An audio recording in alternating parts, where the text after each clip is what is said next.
This is a WATE 6 on your side special report. Well, good evening, everybody. I'm Ryan O'Donnell here. We do have some big-time breaking news to share with you this evening here. We are now being told, because of a fire near Gatlinburg, that downtown Gatlinburg is under mandatory evacuations. Now, we do have a couple of news crews that are on their way and some that are already there. Some in Gatlinburg right now. We're trying to get a hold of them to give you some pictures and some new information about that. We're also, Kristen Farley is right at the northern tip of the spur, which is right there at Pigeon Forge as you go into Gatlinburg.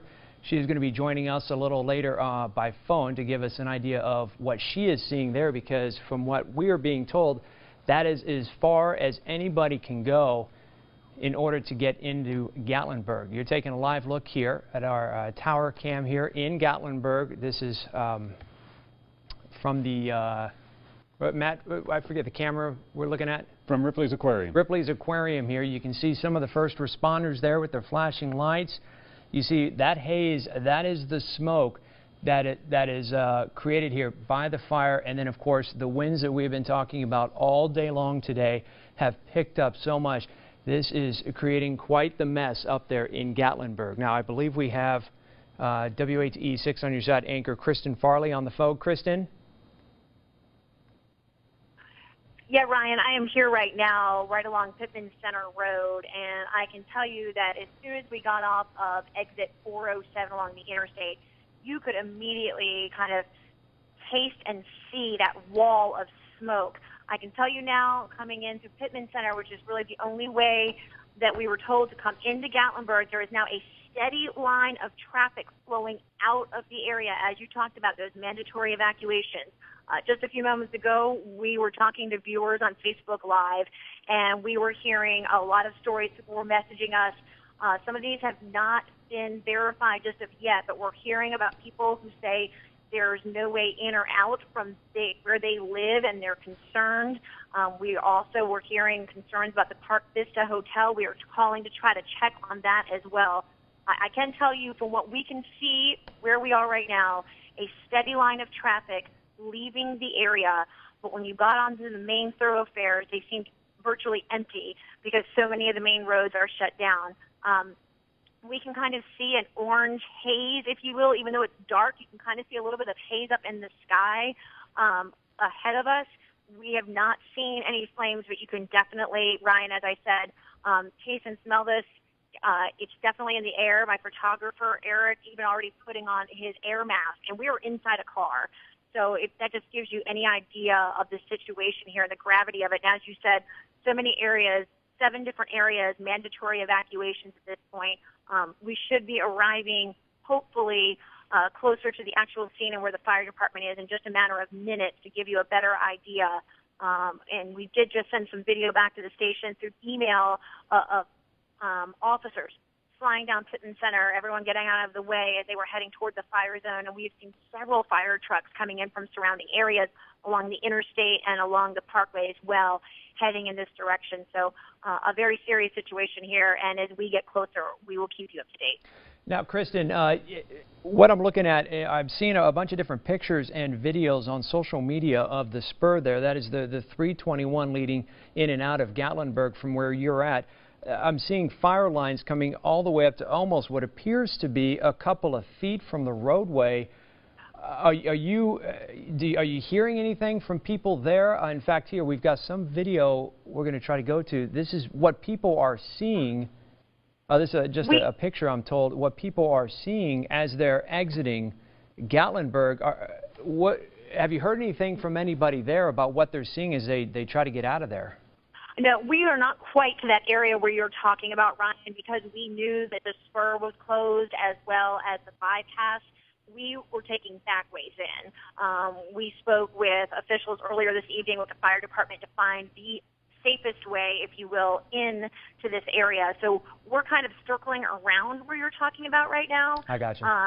We should be coming up, again, like we were coming in through Pittman Center. We're about 0.8 of a mile from Birds Creek Road, if that gives people an idea. I did speak with some people who I know who live in the area, and they are not in the mandatory evacuation area, but could actually see flames beginning to pop up on the mountain across from where their home is.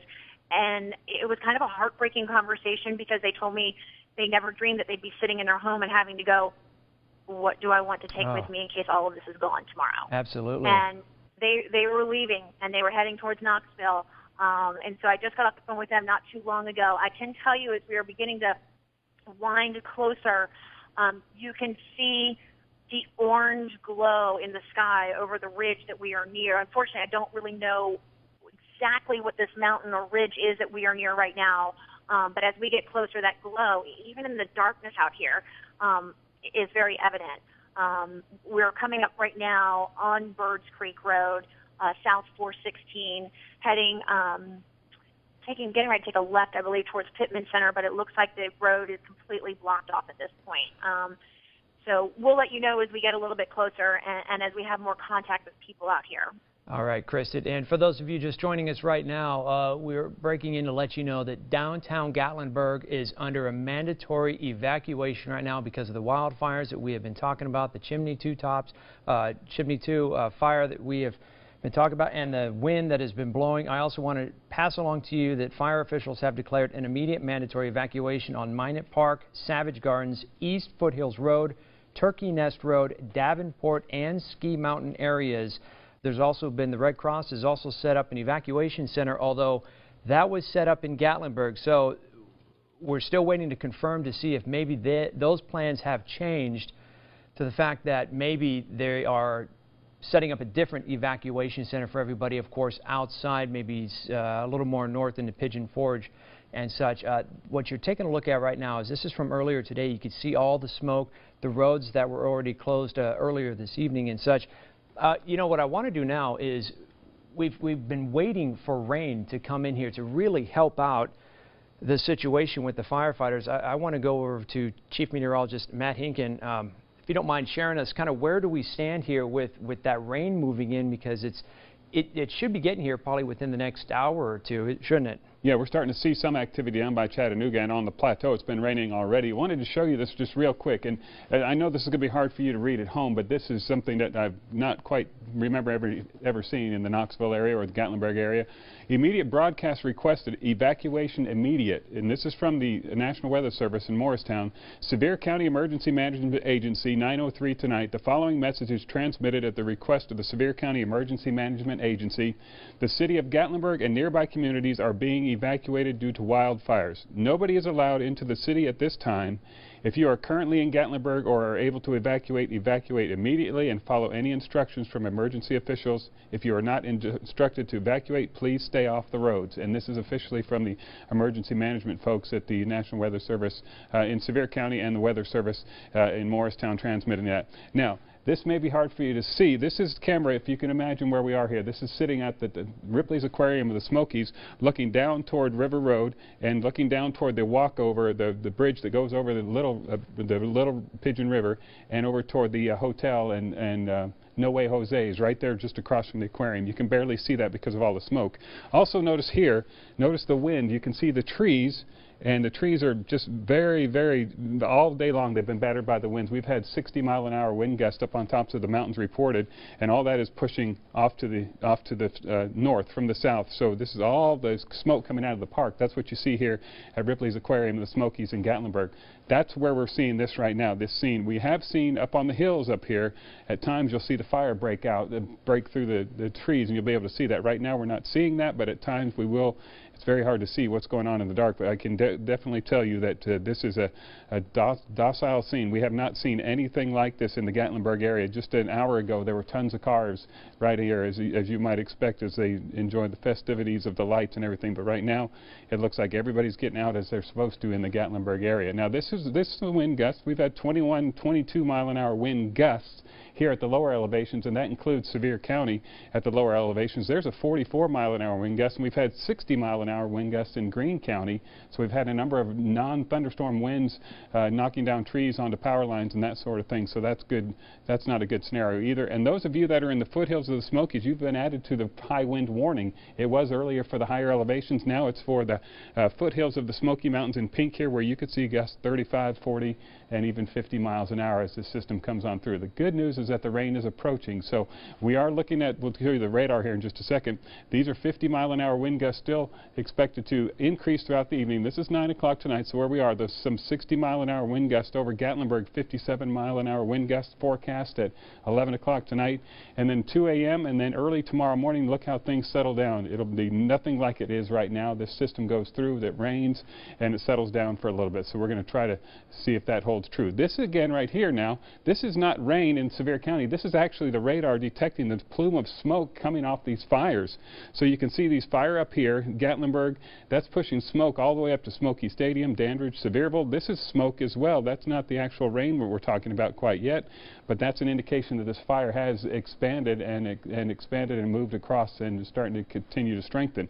Now back to the west of us, we start to see rain moving along the plateau. So here comes some much needed rain. Now look at it into Anderson County now, and we're seeing the rain. We're seeing it into Roane County. We're seeing it into Loudoun County. So all this rain is going to be moving down across the valley and over toward Fight That Fire. It's almost like you want this rain to get here quick and get over to help the fires, and that's exactly what we're seeing here right now as you look at Storm Tracker 6. So that rain will expand and continue to move across the area over the next few hours, and there's plenty of rain to come. The problem we have now is that we have wind coming up from the south, and those winds are increasing, and we're starting to see the rain out on the west side of Knox County. We'll see that, and this whole big batch of rain is going to come through. Not saying that's going to put the fires out, but it will help dampen the atmosphere and dampen the ground and the leaves on the ground and the trees. We want this rain to get here as quick as possible. And the good news about this is there's very little lightning with this, so we're not so much concerned about starting forest fires with the additional rain that's coming through here. But there is a little bit of lightning. There'll be some gusty winds, and this will slide on through, and so we'll look forward to that rain coming in our direction. So that's the good news. We're going to have gusty winds for the next few hours, probably till 2, 3, 4 in the morning, and then once that rain moves through and the high pressure builds in, we're going to be in much better shape. So Ryan, that's the way it stands right now. We're going to continue to monitor it, but we do expect rain in the Gatlinburg area before midnight. That's great news. As long as it, we'd like to have it to slow down, but it actually looks like it's speeding up. We'll take any rain we can have.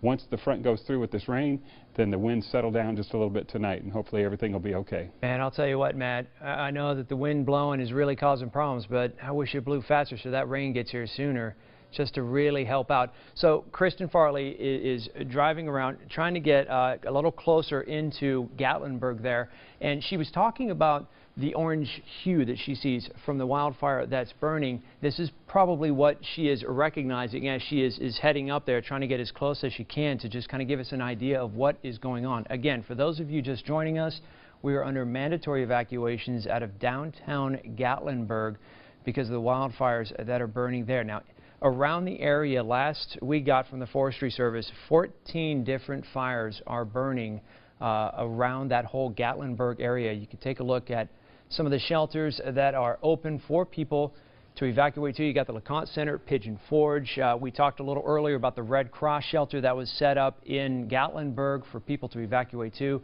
That I would only have not heard yet. We're still trying to confirm, but I would guess here that that is probably close since they're telling everybody to get out of Gatlinburg and go to these other shelters. So we got the Pigeon Forge Community Center, Liberty Baptist Church in Wares Valley, Iglesia Cristiana La Luz de Jesus is another one to go to. Again, we're also getting some video shared on social media as well. I'd like to bring up that Park Vista Hotel. This is really telling of how close this fire is getting to some of the structures. Now, I have seen reports on social media of people saying that structures are on fire and such. Of course, we're still trying to confirm this, but this video, look at this. This is the Park Vista Hotel. You know, you get to it when you go down Cherokee Orchard Road, and you see the flames, the smoke filling up that hotel. I'm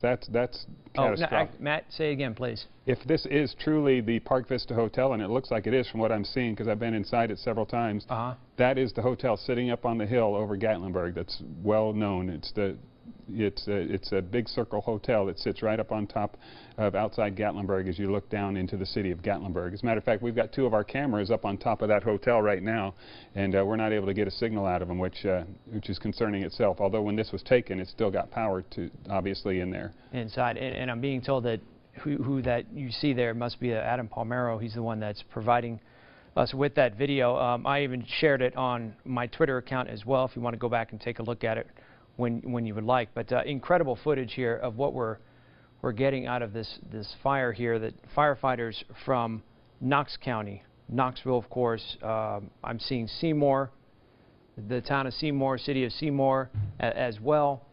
Of course, Pigeon Forge and Gatlinburg all up there to help battle this, and I'm sure that they're trying to solicit as many other firefighters and such to come up and help, because again, mandatory evacuations there out of Gatlinburg. Last I saw, now again, things are going to change a little bit here with nighttime. Last I saw is about 500 acres is what's being reported burning. Now, again, with the winds blowing the way that they're blowing, more fires are popping up because they're just pulling those embers from the ground and spitting them out into the dry areas and sparking more fires as well. You know, Kristen Farley is driving through there. Maybe she, we were talking to her earlier on cell phone, but maybe she's in an area where we can't get a cell phone. Reporter Kelly Rinke is also up there. She is actually on the other side of the lines there. She is in Gatlinburg. But we're going to show you some more reported pictures from people from throughout the day here of what you can see, just the smoke coming up in Gatlinburg. Now, this is this afternoon here. This is really before the winds started to really pick up. And you can see how big it is just even then. Now, tonight's reported pictures, again, I've seen pictures where it's coming just within feet of the spur of the 321 as you enter and exit out of Gatlinburg. I'm trying to pull up some more stuff. You know, the big concern, of course, tonight, as we were talking about it with Matt and meteorologist Ken Weathers as well, is because of the winds. They're expecting to see winds there all the way up, the wind gusts of up to, what, 60, 70 miles per hour. And in the higher elevations. But, you know, down here in Gatlinburg, we've already had confirmed 40 to 50 mile an hour wind gusts.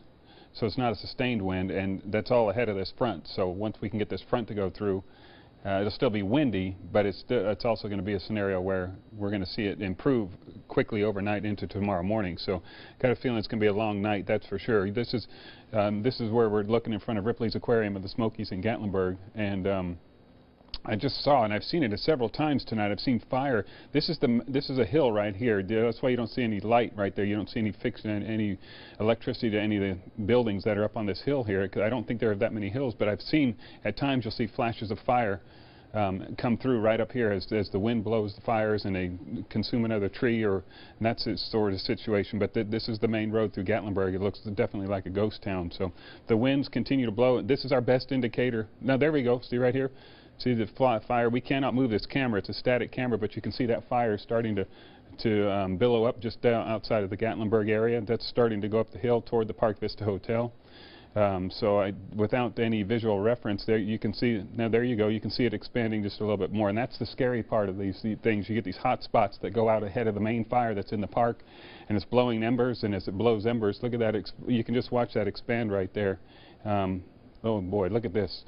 This is a live picture now.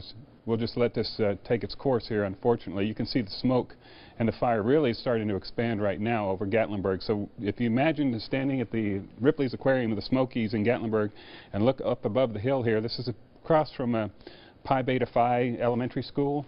And then you've got a number of condos that go up that road behind the main park, main road in Gatlinburg. This is the main road that you're used to going through in Gatlinburg, coming right through here, right below the circle here. But this is up on the hill outside that, behind the shops, behind the Pi Beta Phi Elementary School. Oh my goodness, look at it. Look at the fire expanding all the way over here now.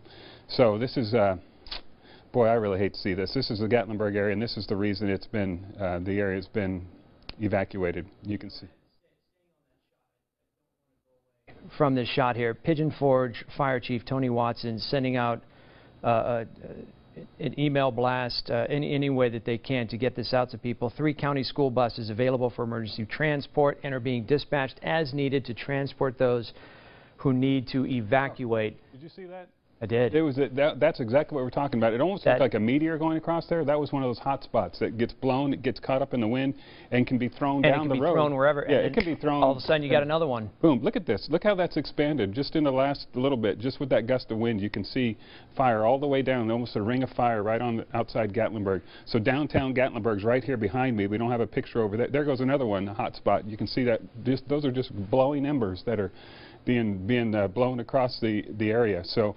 Wow, that's tough because the wind is the main cause. I mean, we've got a fire that's not wind aided is bad enough, but with these wind gusts, there you can see it expanding right up here. The Park Vista Hotel is up out of the screen. It's not in this picture, so we can't get you an idea of that. But you can see the whole side of this hill on fire. And right outside, this is the hotel, the Mexican restaurant right there across from the aquarium, and then the Greystone Lodge, I believe it is, at the aquarium, right across from the Ripley's Aquarium of the Smokies. So there you have it. Wow. And what's tragic about this is going to be hard for the firefighters to get water up here, and you've got this just blowing right up top. This is different. I bet we're going to have a whole different look. This may be one of those evacuation buses that you're talking about, Ryan. At the bottom of your screen, you might be able to see there's a bus that just pulled up right behind there. So that may be one of those. There goes another bus, so that's probably evacuating some folks. Well, you know, that's the tough thing too, Matt, is you've got a lot of people up there who may not have any kind of means of getting out of there, evacuating. So it's great that neighboring Pigeon Forge can come over and help out with some of their buses and get those who need to get out of there before I hate to say before it gets. Yeah, go ahead, Ken.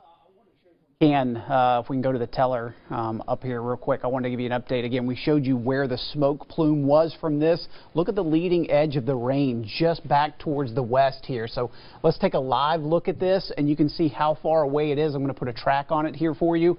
We're looking at about an hour away from seeing some of this rainfall making its way over into the Gatlinburg area. So again, if it's moving at about 35 miles per hour on this current pace, some of the areas that could be impacted again by this much needed rainfall making its way towards Mount LeConte, that would be right around 1028, so Gatlinburg at 1029. So we're less than an hour away from the leading edge of the light rain working its way in, and then that is steadier rainfall back here in the yellow that you can see. So again, we've still got another hour at least before some of this steadier rainfall makes its way into the areas where we have the fires. And I don't think I've ever seen this pronounced again of a smoke plume showing up on radar. There's one here, there's one, that's the biggest one right there, that's the Gatlinburg one, and you can see a couple of other small ones as well, and it's really noticeable when you put it into motion because you can see how that smoke plume is kind of growing, pushing its way northward. Another one right there and another one right there. So that is all rain. This is actually smoke that the radar is picking up as it's slowly making its way, the rainfall into the area. Pull back out and you can see the leading edge. There's actually some strong winds, unfortunately, with that rainfall making its way across the plateau right now into Putnam County, almost into Cumberland County. This is going to be moving through as well. It should weaken some in intensity as it makes its way to the east, but we need the rainfall, Ryan. We're about an hour away from it making its way into the Gatlinburg area. We'll continue to track this. All right, Ken, thank you very much. Now we're going to send things out to WATE 6 on your side anchor Kristen Farley. Kristen, I see the emergency lights behind you. Kind of give us an idea of what's going on that you're seeing. Well, we are about as close as we are going to be able to get to this scene right now because of all of the evacuations, Ryan. We are at Pittman Center Road near Dunn's Market and Grill for people who are familiar with this area here. As you can see, there's police officers all around this vicinity. They are evacuating people and not letting anyone get any closer to Gatlinburg and the Great Smoky Mountains National Park. When we stopped to ask them, obviously all of them so very busy and under some very stressful circumstances here right now, when we asked to stop them how close we could go, they said, as far as you're standing, please turn around. They want everyone out of this area. We want to make sure that everyone knows the seriousness of this situation, and again, we can feel the winds picking up here. I can tell you we did feel a raindrop or two when we first got out of our car. are maybe a sign of hope. I don't know. At this point, I have to tell you, the tension pretty high here, looking and talking with people in their cars and the officers here on the scene. Stressful situation. Occasionally, just over the mountain behind me, it's too dark for you to see right now, but occasionally you will see an orange puff or glow in the sky, presumably from the fires that are just beyond us here. But again, the smoke in the air, definitely thick. You can see it, you can taste it, and it's all hands on deck. Every emergency official that we have seen is out here frantically trying to get everyone to safety as soon as possible, as the situations here, as you guys have been telling our viewers, just seem to be getting worse. Again, we were doing Facebook Live not too long ago, hearing some scary stories out from the Gatlinburg area as well as in Pigeon Forge, and we're going to try to stay in touch with those viewers as well as what's going on out here, but it's really just a line of cars as far as you can see here in the area right now, Ryan. All right, Kristen, thank you very much. Again, we're trying to get a bunch of different angles here and such. Hey, Matt, you have an idea of where Kristen is at. Yeah, we can put this in perspective for you. So here's Dollywood. Here's Caton's. This is Caton's Chapel in the area right here. This is 416. This is Pittman Center Road. So this is the road that Kristen was trying to go down right here. Let's see if we can get that to mark for you. This is the road that takes down to Laurel Pittman Center. This is where she was trying to get to, and see how far that is from the Gatlinburg area down here. So that road has been obviously closed off, according to Kristen. They're taking folks north out of there. But this is 321 that goes from Cosby down into Gatlinburg. So Kristen's up here at the Caton's Dunn's Market and Caton's Chapel, where 416 comes together, 454 that takes you into the arts and crafts community of the Gatlinburg region. So I wish I could show this to you dark. Let's see if we can show you this red here. You get a little better idea. Well, it's not painting, but anyway, this gives you a better idea. So those of you in Sevier County especially know where Caton's Chapel, and that's where the staging area we just saw Kristen right here.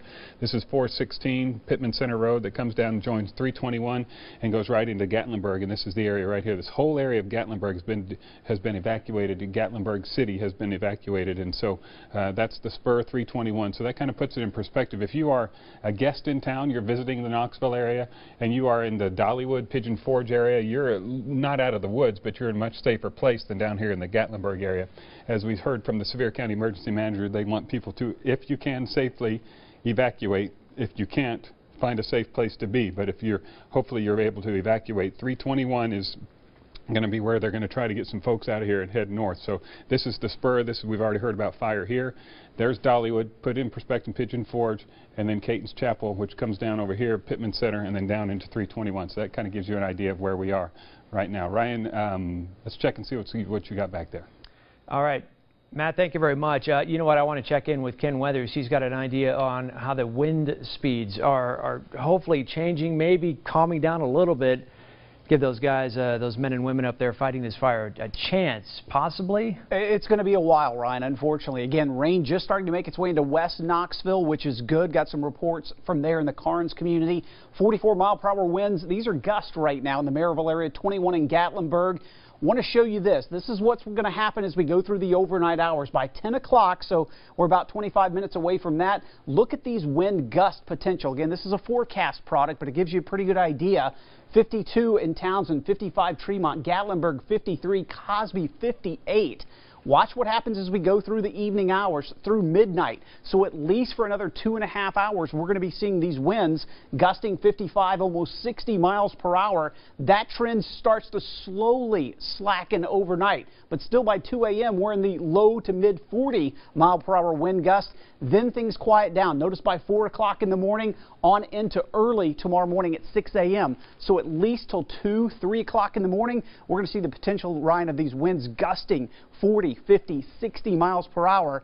The rain still again about 10:25, 10:30 making its way into the Gatlinburg area. So until then, we're still going to see those gusty winds. Those fires are going to be very problematic. Yeah, absolutely, Ken. Thank you very much. Okay, just to kind of recap on what's going on here, what we have learned so far is downtown Gatlinburg under a mandatory evacuation right now. Everybody told to leave there, and if you're unable to get out of Gatlinburg, there are buses that can take you out. In fact, this is a live look here of downtown Gatlinburg for the Ripley's Believe It or Not Museum here. We are also being told that Sevier County schools sent out a tweet saying that because of the conditions here at the brush fires, there will be no school in Sevier County tomorrow, and that also includes Cocke County schools as well. So both Sevier County and Cocke County schools do not, the kids do not have school tomorrow. Now here is a list of the shelters that have opened. The one in Gatlinburg, it's still waiting to confirm, but I can just assume that that one is closed since everybody is being told to leave. But these are the other shelters that are open. You can see the LeConte Center at Pigeon Forge Community Center, Liberty Baptist Church in Juarez Valley, Iglesia Cristiana La Dulce de Jesus is also open for people to go and find some shelter here until things calm down and they're allowed back home into Gatlinburg. Again, a live look at what we're looking at. We're hearing the winds will not be slowing down a whole heck of a lot here for us. Matt, go ahead. You have something? Look at this picture, this image that you can, well, let's get that, let's switch that back real quick if we can. We need the Gatlinburg camera right behind us because you can see it flaring up again with the, there you go. Just a second ago, you're able to see bright orange. You can see those pockets of fire that, you see that right there, Ken? Well, you've got the radar up there, so we're trying, we got so many different monitors we're looking at here. There you go. This whole ridge is on fire right here, and that's every once in a while a gust of smoke will come, gust of wind will come. You can see it starting to ignite the fire again. So this whole hill outside of Ripley's Aquarium and the Smokies, there's emergency vehicles going back and forth. It looks like the main wind here with this as well is kind of pushing everything back into this direction. Yep. We've seen it in that direction, Matt. You can see the trees bending right through here. Look how strong these winds are. And like you mentioned, over on the hill, we saw this area right through here is where some of the largest flames were, but I'm almost wondering, Matt, if it's obscured just by the smoke in the area where you're not even able to see the flames at this part. But notice the steady stream of traffic again. I only see cars that are moving out of the Gatlinburg area, which is good to see. We're not seeing anybody coming back into the Gatlinburg area, so that would mean, I guess, a lot of people, Matt, are starting to head out of the area now. Yeah. Let's get you updated on the radar here and give you an idea of where we are. Ken just showed you a few minutes ago that we've got rain approaching the area, and we do. If we can put Storm Tracker right here, you'll be able to see that we do have dry conditions in Knoxville, here in downtown Knoxville, but just to the west of us, we're starting to get light rain and even moderate rain in West Knox County. Also back toward Jamestown and Crossville, we're seeing some heavier rain. So we could get, once this rain starts, we could see a good hour or two of rain here, and we want to see all we can get. Now, we don't want to just come and go real quick. We want it to come and stay with us a few hours, and that'd be the nice thing for it to happen right there. So that's put this into motion, you'll be able to see it, how rapidly it's starting to expand across the area. There's been a couple reports of some wind damage out in Nashville area because of the strong winds. If that's going to happen, it'd be most likely that red area that you see right here by Jamestown, Crossville. But we are starting to see the rain move toward the Sevier County area. Now this right here is, if you've been watching us and you're wondering what this rain is here, that's not rain, that's the smoke from the fires being detected by the radar. As the cold front comes along, the winds will increase out of the south until this pushes through, and then the winds will shift around to the north and the northwest and to the west. So we'll see how that affects the fires there as well. So this is going to be a live picture right now of what's going on. We've got steady rain basically from Anderson County to Knox County back to the west, part of Athens down toward Tellico Plains, getting ready to rain there. And we're going to continue to see this move off to the east, starting to pick up some pretty good speed. So these are some of the communities that are in the path of this. The leading edge of this precipitation should be heading toward, but not only toward the east, but for most areas east of Knoxville, you're going to get the rain probably close to the midnight hour, if not before, over toward the Smokies. So I think you'll be able to see some of that heavier rain come through before the midnight hour in Knoxville. Obviously, we're starting to see it in West Knoxville. It'll be moving through downtown, and this is actually sped up just a little bit too. So hopefully we'll see some rain by Gatlinburg Pittman High School by 10:26, Newport Grammar School 10:41, and over to Greenville 11:09. That'd be great.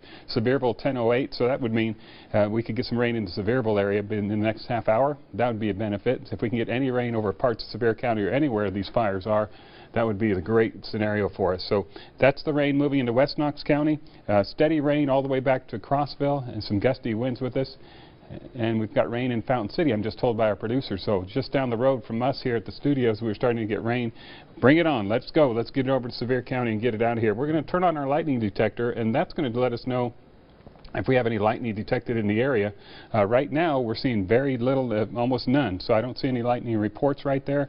But this area that's in yellow, that's the area that's going to have the steadier concentration of rain, and it's going to let up a little bit, and we'll see more come in from Crossville. So we've got a good couple of hours of rain. Just let it rain is what most people are probably thinking in Sevier County, but the winds are going to be the main thing fanning those fires, and it looks like this rain is going to continue to slide off to the east. Put it back into motion, you'll give an idea of as this rain comes across. It'll be with us a couple hours in Knoxville, then it'll go over toward the mountains, and it is weakening a little bit from Middle Tennessee, but it is holding together enough that we are going to get at least maybe a ½ inch, maybe 3/4 of an inch of rain in some spots of East Tennessee, and then we get to do this again Tuesday night and a Wednesday morning, another round of rain. But this is the one of concern. Hopefully it'll get some of the dry foliage that's wet on the ground to help with those fires, but with the winds, that's going to be kind of an issue we have to deal with. So that's where the radar is right now. This is a home view for you, gives you perspective. Right here is the area that's have the forest fires. It's the most, again, that's the smoke. That's not the rain there yet, but the rain is moving into western parts of Blount County. So Sevier County next, I can just imagine all the emergency management folks in Sevier County just looking at their radars and looking at our app and hoping that the rain gets here quick, and that's exactly what we're expecting it to do as it moves our direction. So that's where we shape up right now as far as the radar is concerned. Rain moving into downtown Knoxville, steady rain moving to the east, rain still to the west. You still got rain in the plateau areas, and as this moves over Sevier County, it's not going to put the fires out, but hopefully it'll slow them down where they can get control of them as the firefighters do their job. We appreciate all the work the firefighters are doing there. Ryan? Absolutely, Matt. You know what? One of our viewers, Janet Glass, just sending us this video here to take a look. This is a look at Sevierville, Wares Valley here off of Wares Valley Road. You take a look. Wow, look at that. Building up on the sides. You know, a lot of the videos I've seen so far is really just kind of the fire creeping along the ground, all the dried leaves and debris that has fallen over time here because of how dry it's been. But it looks like that's almost kind of picking up and starting to creep along and climb some of those trees. Again, this is video from Janet Glass in Wares Valley. Now, do we still have Hillary? Is Hillary Griffin? No, we're trying to get in contact with a lady, an evacuee here, just kind of fill us in on some of the stuff that she has seen when she exited and left Gatlinburg. But let's see, it's tough to see what is really going on there right now. You know, earlier with the winds blowing, we really saw the fires starting to pick up and move from place to place. I know that Pigeon Forge has some of their firefighters helped out. I know Seymour Fire is also up there, Gatlinburg, of course. Knox firefighters are up there as well. Probably a good portion of the firefighters in and around the area all heading up there if they're not up there already. Hillary Griffin is on the phone with us. Hillary, are you there? I'm here. Hi there. So when did you get out? Did you leave before the mandatory evacuation? No, we were evacuated twice. We evacuated once from my house at my mom's up on Cartertown, and then we made it behind Brookside to my grandmother's, and then my uncle Charlie Cole is a firefighter in Gatlinburg, and he called and told us we had to get out of there. So we got out of there, went towards 321, and couldn't go no farther out towards Cosby, had to turn around. Then we went towards Glades, had to turn around again. We are now by Cadence Chapel at a standstill, but there's another fire on Shields Mountain, and I'm not sure what they're doing, if they're going to make us turn around again or not. But we did make it out of Gatlinburg, thank goodness. Yeah, what did you see when you were leaving Gatlinburg? Oh, it's horrible. It's horrible. I mean, you can't even breathe. There's ashes in your eyes. The whole sky is lit up. My daughter went to Pigeon Forge on the spur, and there was fire beside her car. Just she could feel the heat going through her car. It's horrible. Everybody's terrified. It's just not a pretty scene. You can hear the emergency vehicles there whizzing past you. Yeah, they're everywhere. Are they? We're not in Gatlinburg anymore, and they're everywhere. The fire's we need the rain bad. You know, it's coming. We've got both our meteorologists in here tracking it and giving us updates on when it's supposed to arrive. Hillary, how much time did you have to leave your home?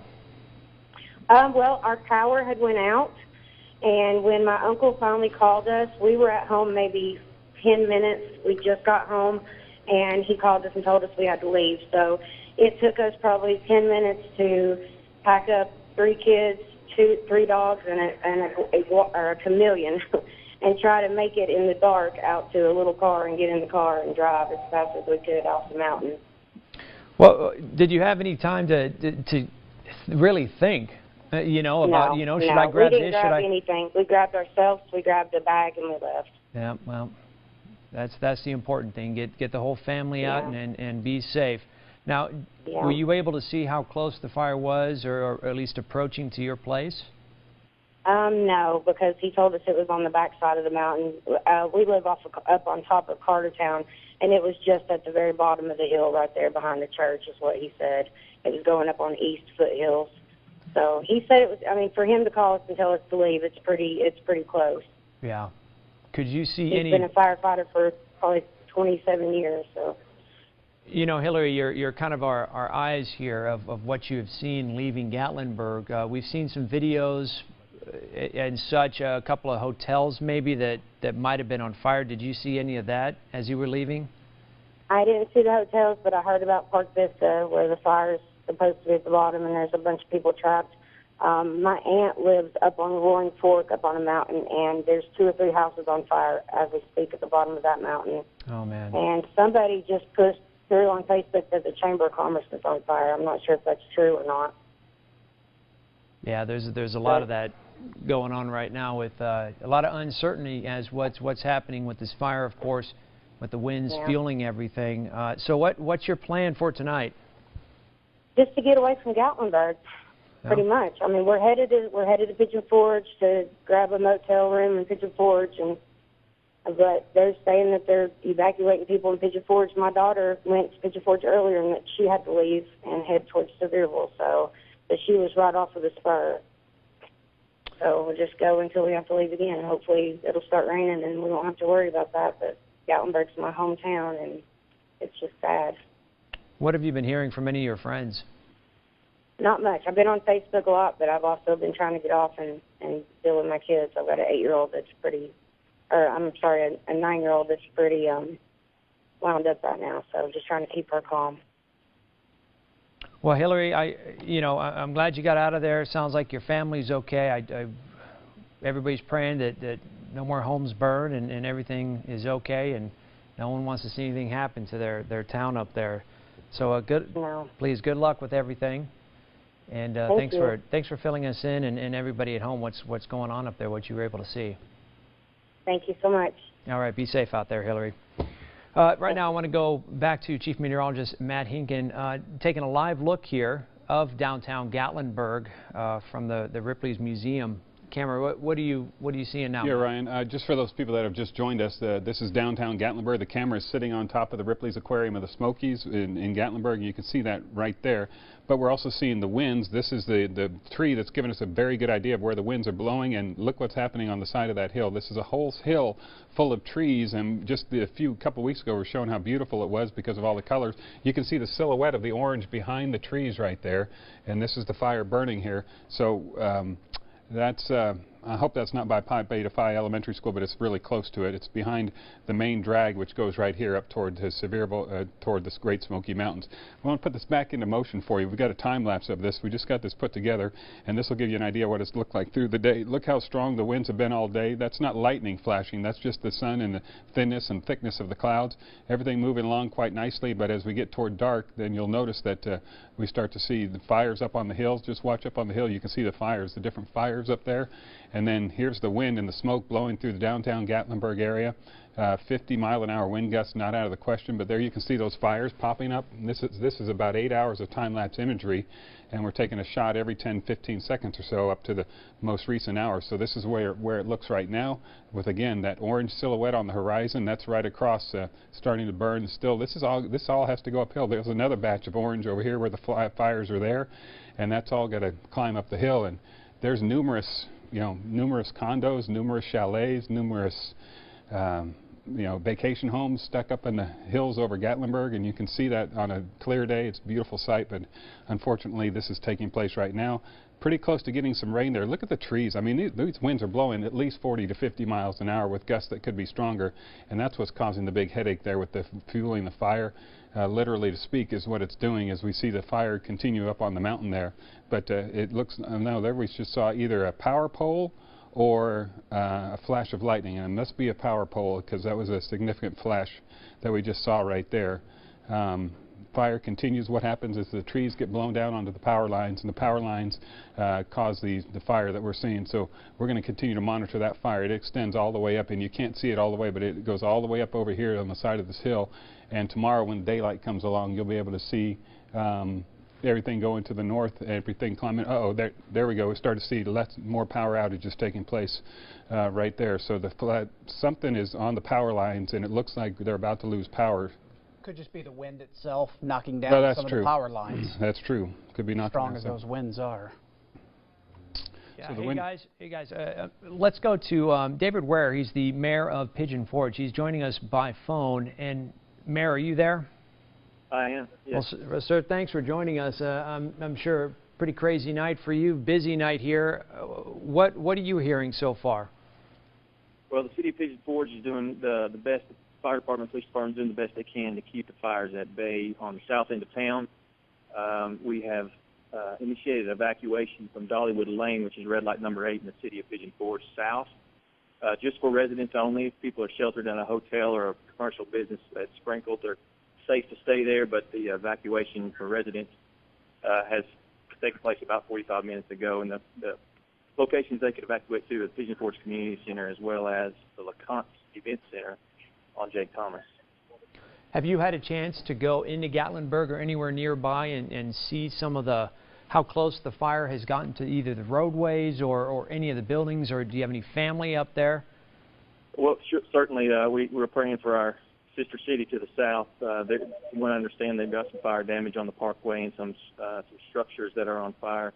And the wind is just carrying those embers and the fire long distances away. That's why we're seeing what we're seeing here on the south end of our town. So I don't know the extent of their damage. We're really focused right now on Pigeon Forge and keeping it and just praying for those folks down in Gatlinburg. You know, you bring up a good point here about the winds and how it's blowing the embers, and some of those embers are pretty big and catching other little fires elsewhere. Are you doing anything there in Pigeon Forge as the wind pushes your direction, just in case something happens there? Absolutely. We're encouraging everyone that can or is able to wet everything down that they can. We're focused on the south end of town. Of course, that's the closest end to the spur into Gatlinburg. And just encouraging them to wet everything down and keep an eye out. But we do have pop-up fires and some significant fire in the woods, in the dry leaves and the trees on the south end of town that's spreading pretty rapidly with this wind. Yeah. Well, Mayor, I do have a little bit of good news here. I got a text here that my family in Maryville is getting some rain, so it's coming. That is fantastic news. I don't think it could get here quick enough. No kidding. Yeah. Well, Mayor, thank you for talking with us. I do appreciate it. Good luck out there. All right. Thanks. All right, right now we are now going to send it out to WATE 6 on your side anchor Kristen Farley. She is standing by at what it looks like a lot of people are evacuating. You see people kind of coming through behind you. Yeah, we have really 3 lanes, of traffic coming in from 3 different directions. And as you can see behind me here, we have officers and other law enforcement here guiding the way. And I've got to be honest with you, these officers right now, a very tough job because so many people are pulling up here and are rather emotional. A lot of them want to turn down roads that they have closed, saying that they have other family members still there that they want to get out. Other people saying they want to go get some belongings from their homes. Spoke with one officer who said that, one gentleman who said he was a volunteer firefighter in another area and he was going to get to his house whether they let him through or not. And as you can see, even just behind me right now, people stopping, obviously scared, concerned, worried, not sure where to go, and everybody just searching for answers. And on top of all of that, Guys, the wind is just really picking up here right now. There have been moments where the debris flying around just where we are. Again, to give you a little bit of an idea, we are off of Pittman Center Road near Dunn's Market, near Upper Middle Creek. And the winds here, when they pick up, some of the debris that begins to fly through the air is getting in people's eyes. You can see people rolling up their windows in their cars who may have their windows rolled down to ask questions, but you can definitely tell the difference in conditions out here. We're trying to get some more answers. As a sergeant who's arrived here on the scene, we're going to see what else we can find out. But again, they are telling everyone to turn back around, go to an evacuation center, or get as far away from these fires from the Pigeon Forge and Gatlinburg area that you can. All right, Kristen, thank you very much. It looks like, yeah, that wind really picking up, and it appears our camera may be having some problems there in downtown Gatlinburg. Again, this is not our first camera that is having some issues. Ken, go ahead. Most likely, Ryan, what happened is the wind actually blew the camera and changed the direction, Matt. Yeah, and the question I have now is wow, if this is the front of the building, if the camera is facing that direction, that whole side of the hill is on fire in Gatlinburg. So this is Ripley's Aquarium. You know, this looks like that. Wow, I can't even tell. That looks like the entrance part to Ripley's. Yeah, because our camera's right. That's what it is. So it's blown all the way around, almost 270 degrees. So this would be behind the aquarium, this fire's correct? behind. Yeah, this is okay. This is where this camera was pointing down on the road, and so it got blown back this way. So it's blown all the way back around. That's the way it looks right now. Wow, and you can just see the hills on fire here across the area. They just lost power. So the power at Ripley's Aquarium looks like it's gone out. So I don't know how long our camera... It comes back on now. So they may have... some emergency power there. May have some generators there going. So I don't know how long the power will last, you know, with our live stream here. But again, it's amazing to see the hillside on fire back there. I was going to say, if I had a contact at Ripley's Aquarium, I'd give them a call, but I don't have a contact there. If anybody, any employees from Ripley's Aquarium are watching, if they could give us a call and let us know exactly what's going on. But this appears to be on the hill. If this is the hill behind Ripley's Aquarium and the Smokies, there's all kinds of condos and houses up there. I've got a feeling this event is much more than we're seeing right now, and I've got a feeling until we see daylight tomorrow, it's going to be a rough night. But the good news is that the rain is moving into Sevier County. 20 minutes away. 20 minutes away. We're going to show you that here in just a second. But yeah, that's what this camera is on top of Ripley's Aquarium of the Smokies. We're having a hard time figuring out exactly which direction the camera got blown, but it was showing right down on the main entrance to the aquarium there, across from the Mexican restaurant. So there you have it. That's Gatlinburg right now on this what is it, Monday evening? Tuesday evening? Monday evening. Monday evening. But amazing to see, again, we've been seeing just how strong the winds are. You can see the trees here in the background, how they're leaning over. But again, amazing to see how that camera has spun all the way back around, forcing its way back. And look how the fires are just continuing to flare up, Matt, with these 30, 40, 50 mile per hour winds. Yeah, and if we have anybody on our engineering staff, if there's any chance to get a signal from the old Ripley's camera, I knew at times we were able to see that. If there's able to get a signal from that, let us know and we'll get a picture of that. This is a WATE 6 on your side special report. Good evening, everybody. I'm Ryan O'Donnell. We do have breaking news. We're going to continue our coverage. For those of you who are joining us new here at the CW20 News at 10, we also have WATE 6 on your side news at 11, or WATE also watching us at the same time here as we continue our coverage here of the fires in and around the Gatlinburg area. Mandatory evacuations right now. Officials are urging people to exit using Highway 321. Pigeon Forge residents and guests located in the areas between Traffic Light 8 and the Spur are under mandatory evacuations. 3 county school buses are available for emergency transport and are being dispatched for those who need some help getting out of the Gatlinburg area. We know that the Pigeon Forge between Traffic Light 8 and the Spur, as we mentioned, is going to be closed. They want people out of there. If you happen to see anybody that could use some help, please help them along the way. Now, LeConte Center at Pigeon Forge. These are some of the shelters that are open. The Pigeon Forge Community Center, Liberty Baptist Church in Wares Valley, and Iglesia Cristiana La Dulce de Jesus are some of the shelters that are open As of right now, those are the 4 that we have gotten word yet. Now, several other areas have also declared an immediate mandatory evacuation along the Great Smoky Mountains, including Minot Park, Savage Gardens, and East Foothills Road. Now, we do want to take you out live to Gatlinburg, where we find our very own WATE 6 on your side anchor, Kristen Farley. And Kristen, take us through your scene right now with people. It actually seems to not be chaotic at all with people leaving behind you.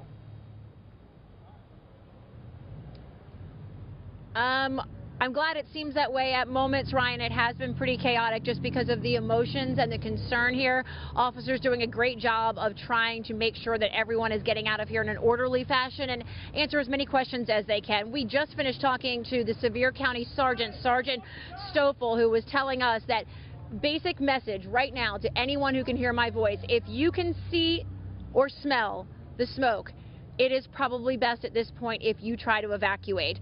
They are saying that things are happening so quickly, the flames spreading so rapidly. Also beginning to tell me that they are considering, this is not open yet, but the Sevierville Community Center may be opening as another shelter because so many people are now being asked to leave. I'm going to step out of the shot for a minute so you can take a look down here. And what you're looking at, this is Pittman Center Drive here, and this is a line of cars leaving the area. Again, officers helping to guide people in the right direction. They are asking people not to turn down Upper Middle Creek Road behind me where Dunn's Market is.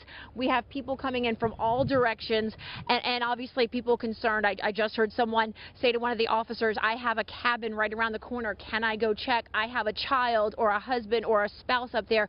Can I go check? So a very tenuous situation because honestly they just want everyone to turn around and get as far away from the flames.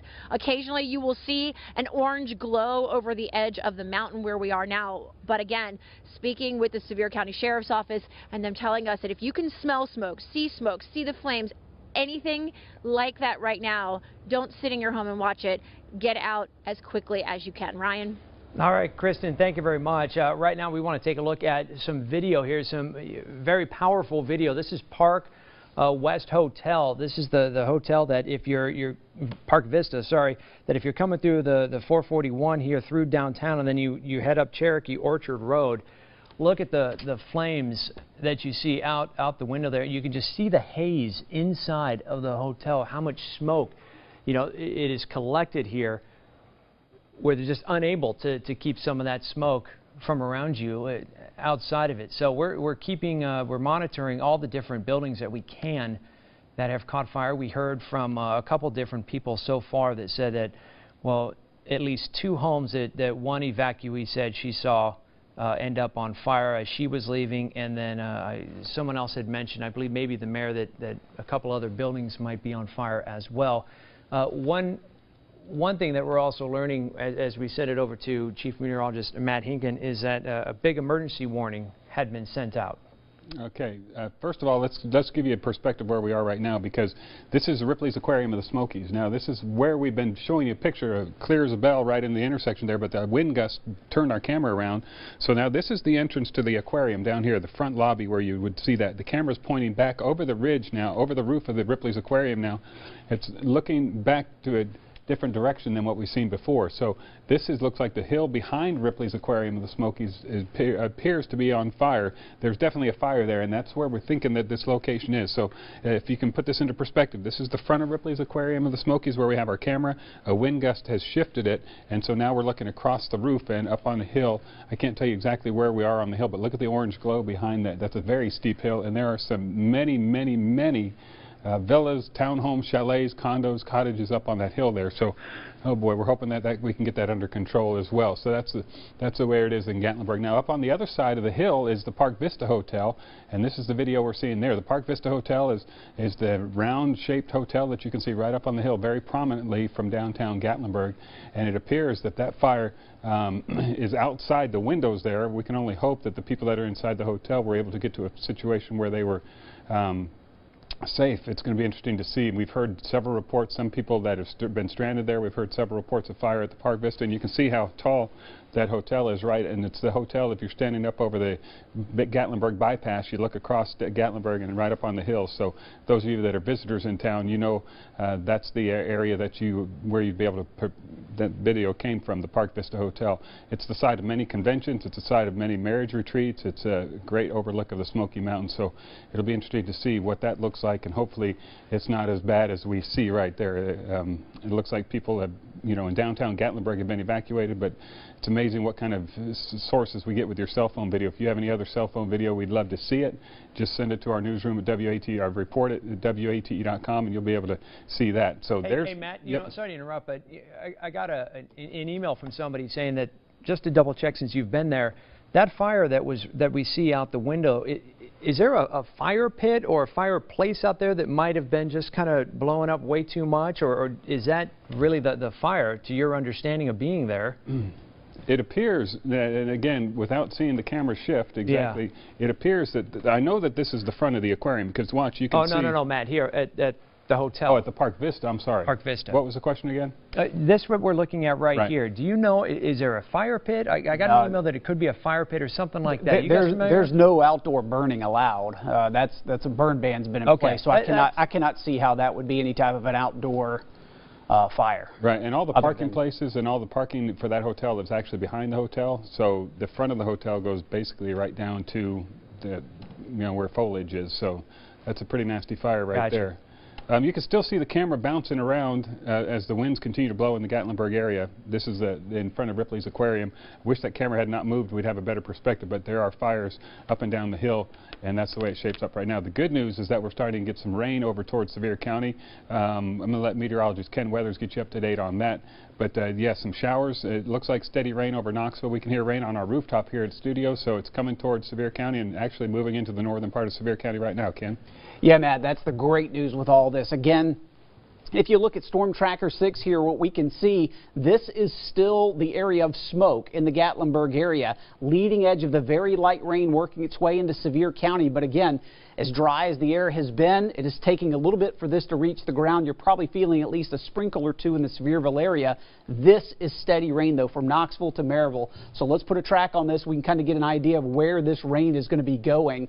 Leading edge, again, continues to make its way east near Ober-Gatlinburg right around 10:22. Gatlinburg downtown at 10:18. Ober at 10:14.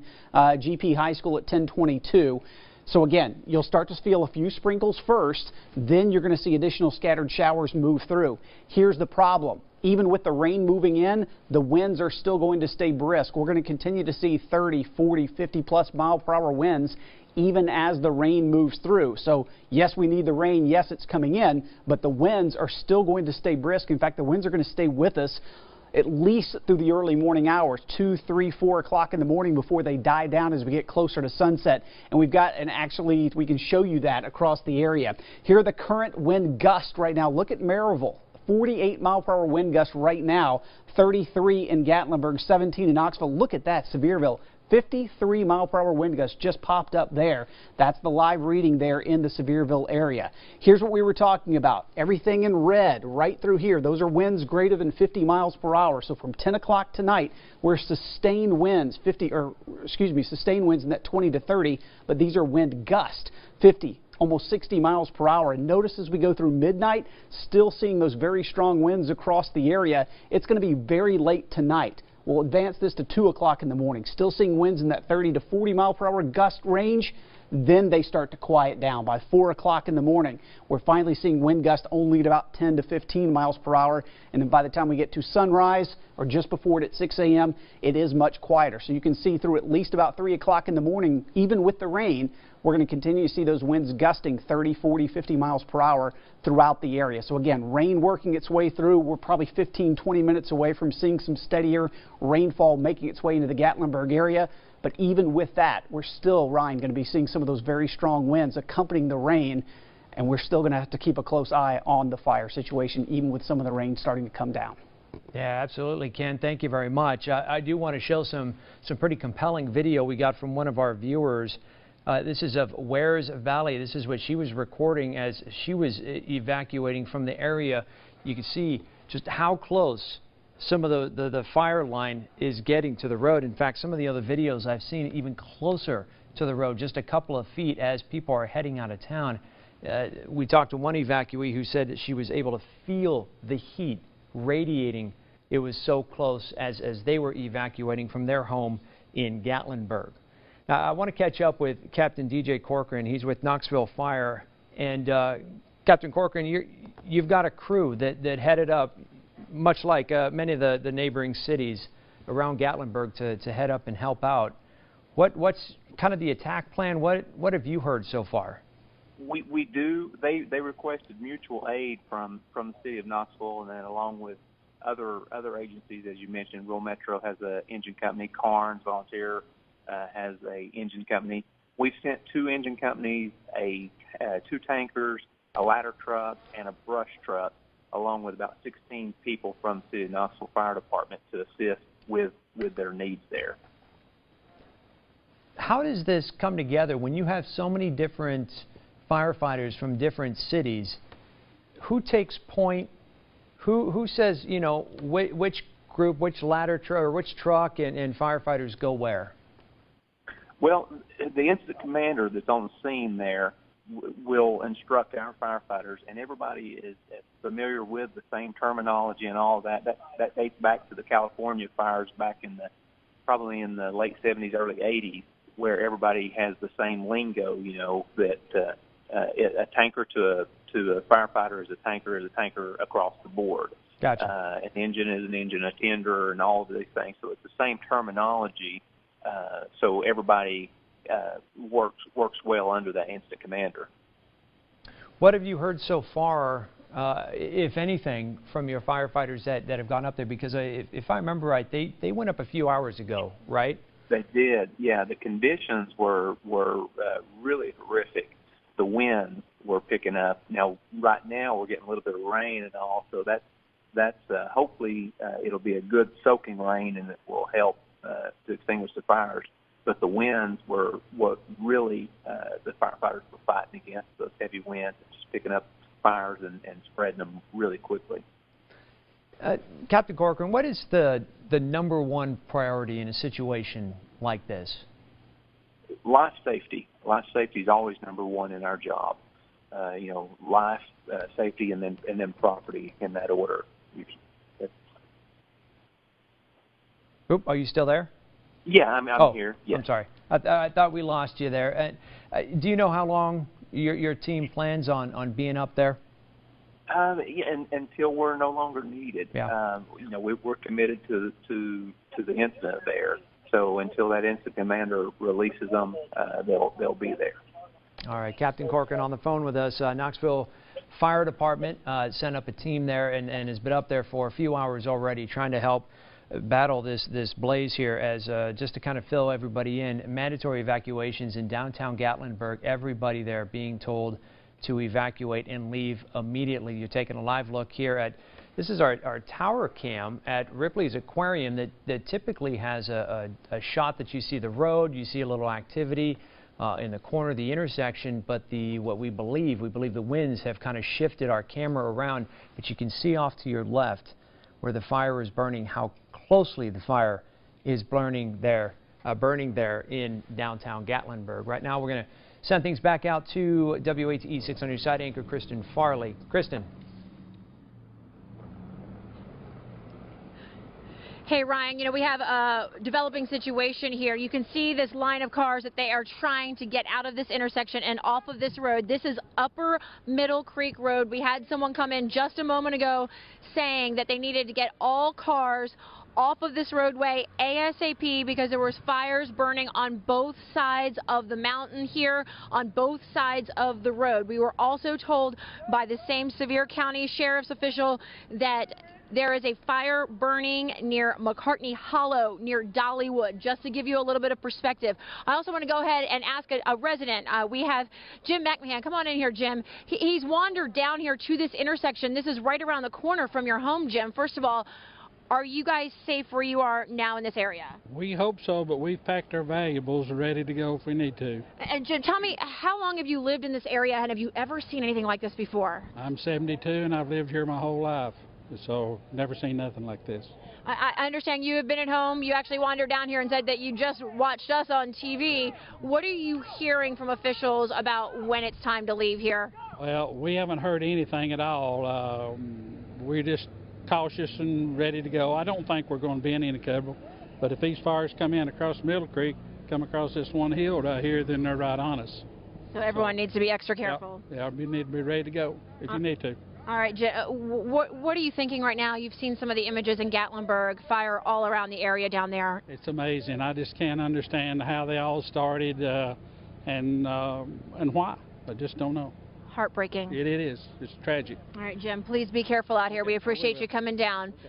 All right, everyone. Again, the situation here, fire burning on both sides of Upper Middle Creek Road. They are now with great urgency trying to get everyone off of this roadway behind me here and to a safer area. We can also tell you in just about the last 5 to 10 minutes, the smoke has really picked up, the debris in the air, very intense, and I would say that it's causing some people at this point to begin to cough, and you definitely can taste the air, if you will, in this area. But obviously the most important thing at this point is to get everyone out of here safely. We've heard officials say it so many times tonight. Structures can be replaced, people cannot. So we're going to continue to keep you updated. Again, as we heard, if you can see smoke, see flames, or even smell it, you possibly should consider leaving your home tonight and getting to a safer location. Ryan? Now, Kristen, of course, we've been waiting for the rain to hit all day here. Is it sprinkling at all? It's tough to see on camera whether or not it's raining on you. It's raining here. No, to be honest with you, if you're seeing anything at this point, what you are seeing is actually debris floating through the air. Unfortunately, earlier tonight we thought we felt a raindrop about an hour or so ago, but not yet. We're hoping so. And you can hear, I don't know if you could just hear the horns honking from the other direction over there. People are anxious to get out of these long lines of traffic and get to a safer location, and hopefully seeing some rain here will kind of ease some fears in the area. Ryan? All right, Kristen, thank you very much. We're now going to talk to Dean Leamer from FEMA right now. Sleaner, I believe, is his name. And Dean, I apologize if I'm not getting that right for you.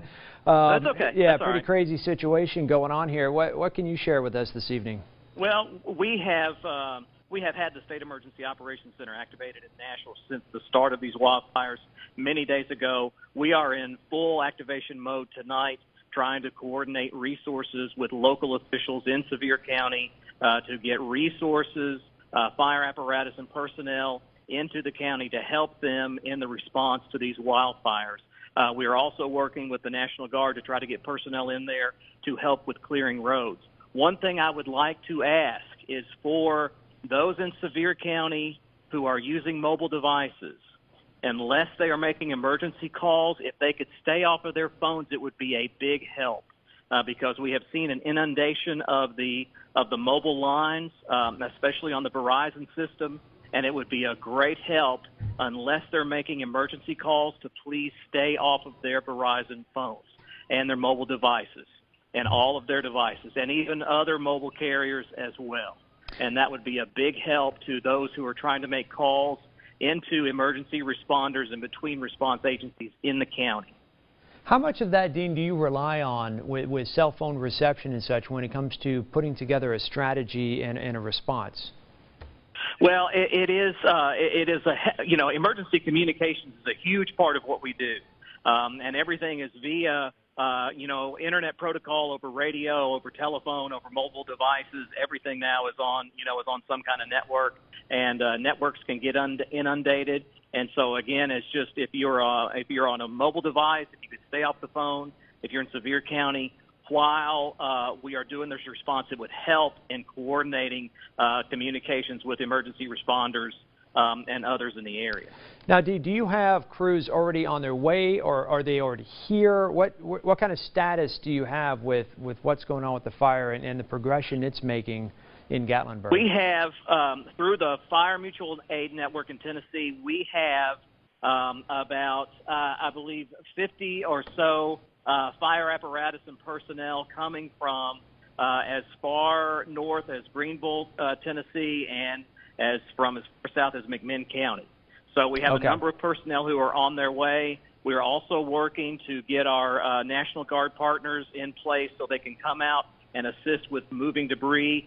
TEMA has also deployed personnel directly to the command center to assist with coordination of all the resources that are coming in and to help the local officials there on the ground and local responders too. Gotcha. So we've got a big wave of people and equipment coming in, and I'm assuming it seems to be kind of the way things are shaping up is that they will stay here until their services are pretty much not needed anymore. Is that correct? We are going to stay as long as we are needed to stay to help protect lives and property, lives most of all. Yeah, absolutely. Dean, thank you very much for filling us in on how FEMA is responding to this. We now want to go to Ryan. He is the GM there at Ripley's Aquarium. And Ryan, it's, you know, we've been watching our camera that's posted on the top of the building there throughout the evening here, and it's shifted. I don't know if you've had a chance to see it, but we're kind of guessing as to what we're really looking at with our camera. It's not what you're seeing on TV right now. It's a different shot. Are you there? Yeah. Yeah. Can you hear me okay there? Absolutely. Let's first just kind of talk about, we've been watching the aquarium on TV here. It looked like you guys lost power briefly. What's going on? Well, the current situation isn't a good one, generally. Obviously, the city is not in the best of shape right now. No question about that.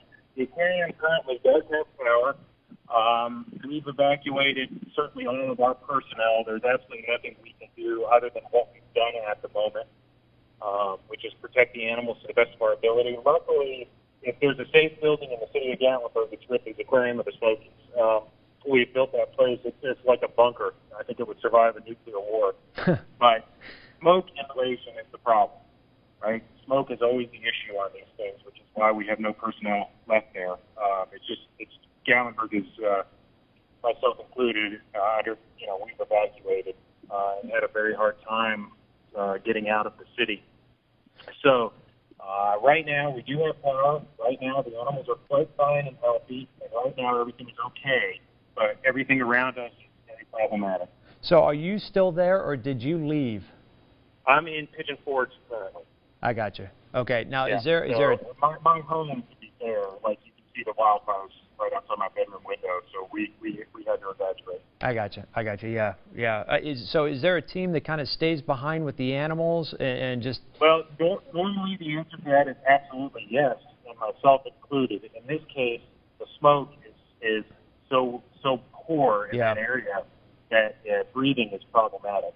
But see, the animals are okay, right? We have scrubbers and things like that, so they don't really notice it in the water. And we have diesel generators and everything like that, so they'll function fine on autopilot.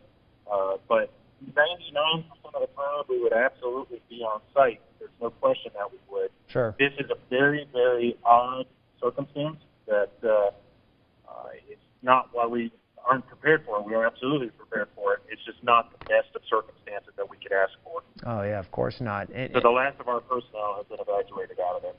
Hey, Ryan, Chief Meteorologist Matt Hinken has a question for you. Sure, go ahead. Hey, Ryan. Here's a question I have. We've got the camera on top of your facility there, and it was showing the intersection in front of your facility perfectly. A wind gust took it and spun it around. And what I want to do for our viewers is I want to show them a daytime picture. You obviously cannot see our signal, can you? Can you see what we're broadcasting? No, I can't. Okay. I can't. I'm driving. Okay. So you've got your main. I'm showing our viewers your facility right now, the aquarium, from standing looking up at it. The three flagpoles. Right behind those flagpoles is where our camera is sitting. Is that correct? Yes, that is correct. Okay. Yep. So our camera got spun around, and I'm going to show our viewers another picture of the camera now. We're seeing up on the hill. It's pointing up on the hill. We've lost our video signal, but the hill behind the aquarium appears to be engulfed in flames. Fire. Yeah. Is that what you're hearing from your folks? Here's what I have heard, and my information is much worse than yours. Let me say that. I have heard that there's a fire in Greystone Heights behind the aquarium. I have heard reports of associated hotels on fire kind of near the aquarium, but I don't know if that's credible. And I've heard of major issues on Ski Mountain Road a couple miles away. That's where probably I'm most concerned, that and for people at the Park Vista and Minette Park area. I think those are the worst. But don't go by what I say by any stretch. Go by the information you guys have, which is probably far more current. Right. We've been watching. We've been watching our camera. It appears that the hill behind the aquarium then is on fire. Our camera's locked up. And yeah, we're that's called Greystone Heights. That area. Greystone Heights. Okay. And yeah, and that emergency personnel are all over the place. I think they're doing the best that they absolutely can do, but it is definitely an area to avoid. There's no question about that. Sure. And then across the street from you, over by Pi Beta Phi Elementary School, behind the main drag, that whole hill appeared to be on fire. Have you heard anything? It is. I have friends that are in that area, and I just recently got a picture within the last 15 minutes around the Jack Cup Motel there, right above it, is on fire, and people are expected to lose their homes, and obviously it's devastating. And again, my home we're very worried about as well. So it's all of us are just on pins and needles. Sure. But yeah, that area is definitely on fire. Okay. And then the hotel next to the have you heard anything about the hotel next to the aquarium then? I had heard, and again, I don't know how good this information is, that the River Terrace had something going on at it, but I don't know if that's accurate or not. That's complete rumor, but it might be accurate. With everything going on right now, I honestly don't know. Sure. Okay. Well, Ryan, we appreciate your help. Our thoughts and prayers are with you and the staff at Ripley's Aquarium, and we hope we'll get this rain to start. It's raining in Knoxville. And if you guys would kind of put me back to your producer, I'll make sure I leave my cell phone with them so they have the ability to contact me. Okay. I think our producer can probably hear you and take care of that. Yep. All right, Ryan. I appreciate it. Thank you. All right, Ryan. Thank you very much. In fact, he posted some video earlier today of what he was seeing in Gatlinburg, and again, you can see all the smoke developing. This was a few hours ago before things really started to develop, before the mandatory evacuations. These were the voluntary evacuations. You can see the aquarium right there as he did that full circle. But you can see just how fast and hard those winds are blowing, and you can see sometimes the ash and the embers just flowing through the air as well. And that's one thing that we're really paying attention to, and to follow it more, we're going to send things over to meteorologist Ken Weathers in the Storm Center. So Ken, we were talking about the wind and how fast it's blowing and such, so have things slowed down a little bit with the fact that they're... No, it's still going to pick up. And Ryan, I found this. A friend of mine in Cincinnati found this. He sent this to me. Look at this. This was a weather station off of Roaring Fork Road, and the time stamp is 8:34, so it was probably right before when some of the stronger winds and possibly fire came through. That is not a mistake. It was showing 118 degrees, and right behind the Park Vista Hotel. Winds were south-southwest at 43, a gust of 69 miles per hour. Feels like 128 degrees. So again, you could probably see just how warm it was near this station where all the fires were starting to surround the region. This looks like rain, but believe it or not, this was actually the smoke plume from the fires. Earlier this afternoon, I'm going to roll this back and put it into motion for you again. This is from about the past 6 hours. This was all the smoke being picked up by the radar earlier. Now we're just starting to see some of that rainfall make its way in, and this is probably the best thing that we've seen. It looks like we are getting at least some rain into that Gatlinburg area. I'm going to put a track on this for you. We had it timed out at about 10:25, I think, the last time we looked, and it's pretty close to that at this point. So it's been moving at about 35 miles per hour, and if it continues doing so, it's got at Gatlinburg right about now at 10:30, GP High School at 10:34, Mount Lacan at 10:41. And again, this is all rain. This is not smoke. That is moving in this direction. And as we pull back out a bit, you can see there's additional rainfall making its way now into Putnam County near Cookville on the plateau. So we have this rain moving through, and then we have another line of showers that will move through as well. But as you mentioned, Ryan, you were saying, are winds going to be an issue? Yes. Even with the rain coming through, we're still going to be seeing these gusty winds. This is live right now, and you can see 48-mile-per-hour wind gust in Maryville, 40 in Gatlinburg, 28 in Sevierville. And as we've been showing you here, look at the wind forecast. These are wind gust forecasts as we go through tonight from 10 o'clock, where we're seeing 50, almost 60-mile-per-hour gust. That continues through midnight from Townsend, Tremont, Gatlinburg, Pittman Center, Cosby, all the way till 2 a.m. We're still seeing 30 to 40 mile per hour wind gust at this time. Notice by 4 o'clock, the winds start to die down a bit, and then by the time 6 o'clock gets here, much quieter. So again, good news, bad news. Good news, we've got the rain moving in now. Bad news is the winds are not going to die down, Ryan, until probably around that 4 to 6 a.m. time frame.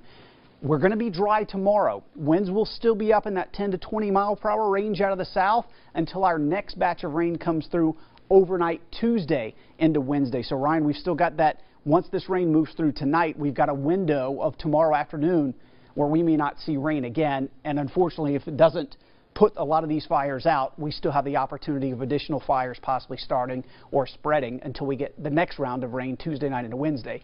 That one should be heavier. We should see more rainfall Tuesday night through Wednesday compared to what we'll see tonight.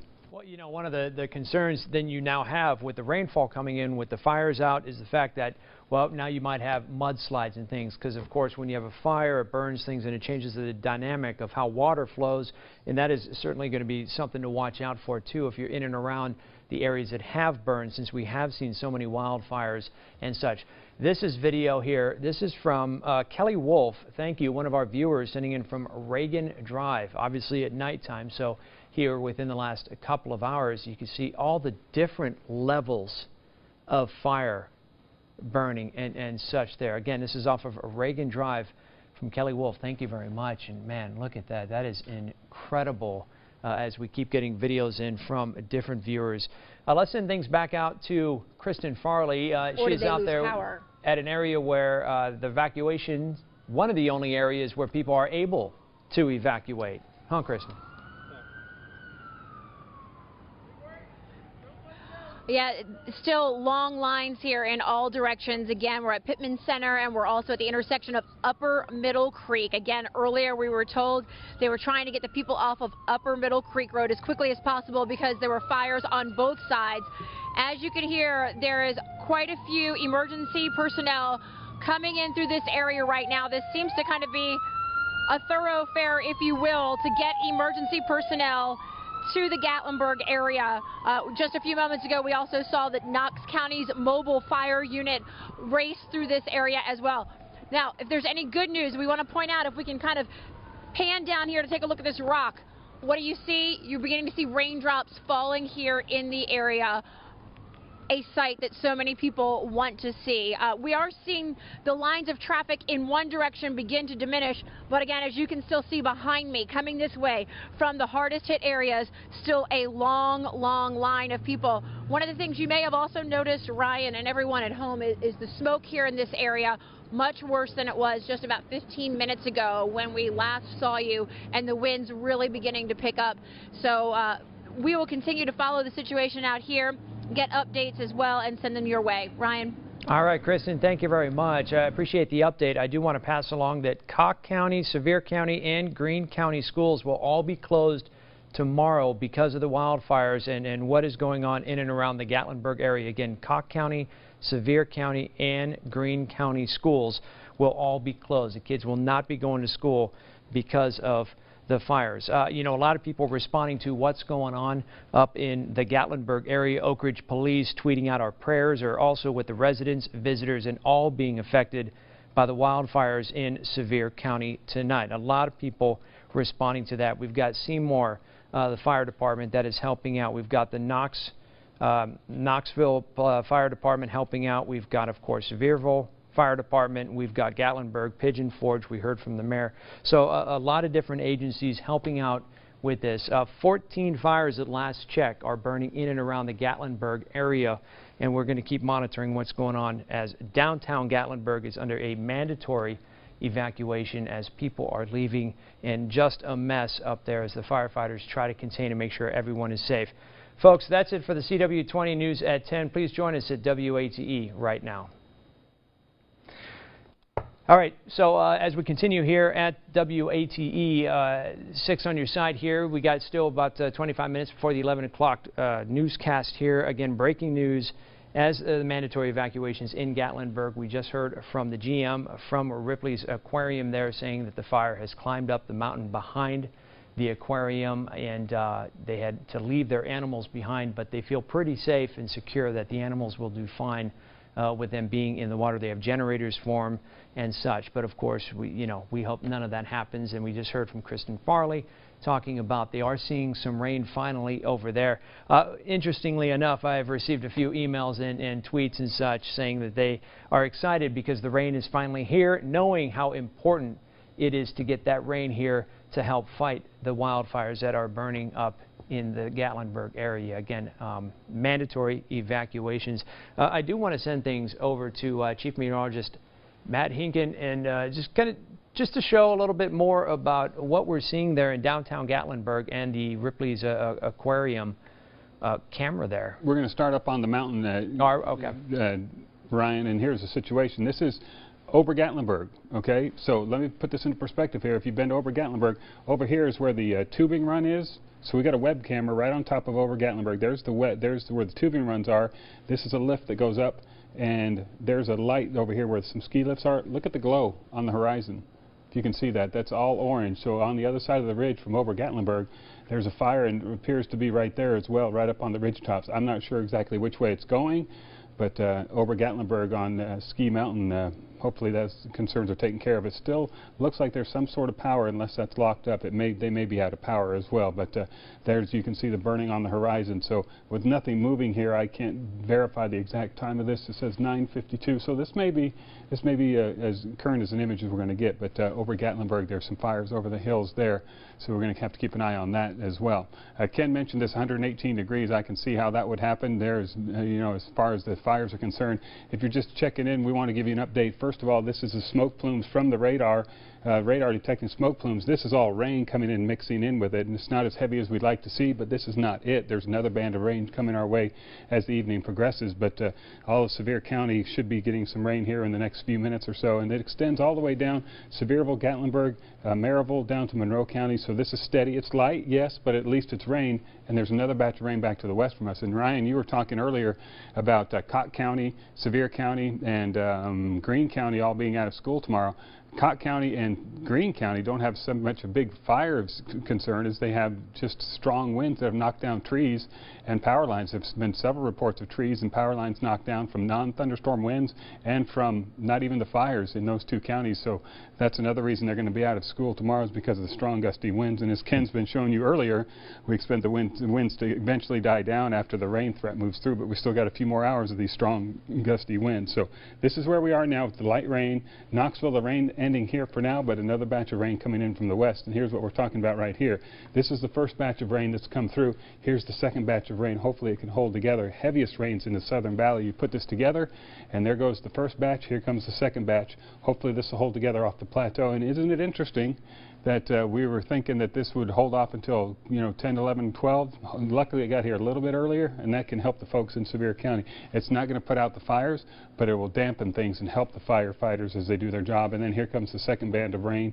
And the good thing about this is that tomorrow's going to be a day where we can dry out and hopefully see what's as far as the damage is concerned and get that taken care of, because we've got a beautiful day ahead of us for your Tuesday. Temperatures that are going to be very mild, but the rain early in the morning, you'll have some wet roads to deal with to start the day, and then that all moves through, and then we've got a sunshine-filled afternoon to help get people back on their feet and get some check and assess the damage from this. This is 3 o'clock tomorrow afternoon, and then here come the clouds again. So there'll still be some burning fires, but tomorrow night into Wednesday morning, another round of good soaking rains are coming our direction.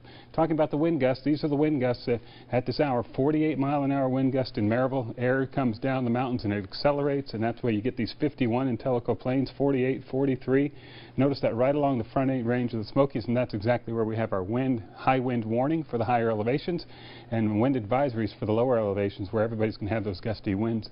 And like we saw a couple times on our Ripley's camera earlier, it just carries those embers when it gets elevated, and carries those embers along pretty rapidly.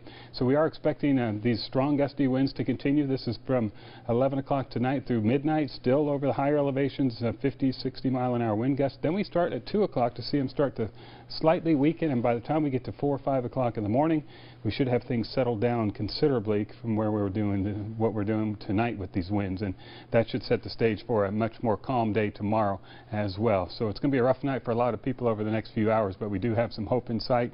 If the rain's not in your way next, we've got another batch coming, and after that moves through, things will kind of settle down as we go toward the early morning hours. So Ryan, not much we can do about controlling the weather, but at least we've got some rain in here, and at least we've got some cooler temperatures and some situations over the next few days where the weather's going to improve and really help the forest fires and really help us as well as we see some higher humidity. Tomorrow will be a day of cleanup for sure. Yeah, absolutely. And you know, I just got an email here that the Cleveland, Tennessee Fire Department has a fire crew in Gatlinburg. You know, if I'm missing somebody who I haven't mentioned yet who is participating in there, please let us know. So far we've got Seymour, we've got Pigeon Forge, Sevierville, Knoxville Police Fire Department, and let's see, what did I just say, Cleveland here, and then Claiborne is also, I just got word Claiborne is sending a truck and some personnel to help out. So again, a lot of people coming in from different areas in order to help fight this wildfire that has really just taken off here because of the winds that we have seen. Let's take a look at some video we just got in from Charles Pine. This is him driving along the spur as they were leaving. This was actually the video I talked about early on, where you can see the fire come all the way up pretty close to the side of the road, and we had one other evacuee kind of talk to us saying that she saw something very similar to this, saying she could feel the heat. Look at how close that is to the roadway. This is what people are dealing with as they evacuate their homes, evacuate you know, their shops, restaurants, whatever, getting out of Gatlinburg. You see the danger. You see how hot it is leaving. Now on the phone is Kelly Rinke. She has actually been up in Gatlinburg. She has been up there. She has been dealing with the Forestry Service and the firefighters, and I am told that, Kelly, you are now kind of on the outside of things because certainly things have really escalated. And so, like everybody else, they're having everybody kind of get out of Gatlinburg. Yeah, and Ryan, we actually had to get out of Gatlinburg because where we were hanging out at the Gatlinburg Fire Department, that is where we were getting any up. We actually had to evacuate that area. That's because the fire was so close that fire officials were telling us to get out immediately. So we were among some of those cars trying to get out of this area. We were on Highway 321 towards Cosby. That is the way they are telling people to drive out of this area. So we stopped along the side of the road. And if you could just see what I'm seeing right now, what you were kind of just talking about, seeing some of that fire close to some of these homes, it's kind of just become a spectacle for some people here. It's about a mile away from us right now, but some of the evacuees I was speaking to were telling me that they saw flames about half a mile away from their home. Just to let you know, if you are in some of these areas, there are certain places that you can go to that are evacuation centers. So the Gatlinburg Community Center is one. I was over there a little bit ago. They had some Red Cross officials there. They did tell me, though, that if needed, they are not going to have people stay the night there. They are actually going to ask people to go to Rocky Top Sports World, which is right next to Gatlinburg Community Center. They are also going to open up Pigeon Forge Community Center.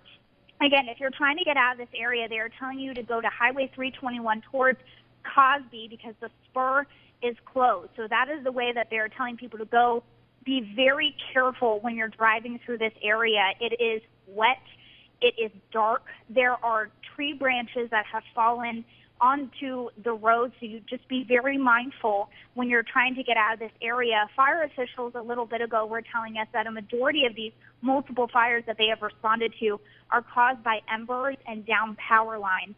They did tell us that Governor Haslam has asked the National Guard to come and help with these fires. So that is the most recent update that we have been given. Again, such an effort, these firefighters trying to fight these fires, but of course this wind is not helping at all, and you can really feel it in your car. When we were driving out of this area, I mean, my car was shaking.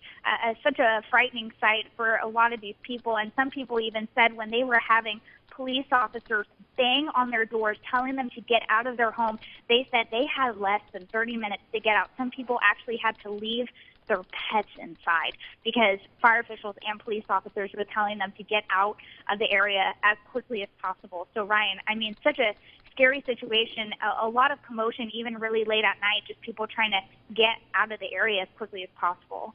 You know, Kelly, with you being up there and talking with the forestry and the firefighters and such, did you get a sense that they weren't expecting this, you know, a sense that they thought they had a better handle on it and just these winds just overcame certain situations? Well, they were definitely saying this fire is definitely unexpected, just because they were kind of, again, they were saying, like, not the best terminology, but this is just perfect storm, just because the winds were so strong because of the dry conditions.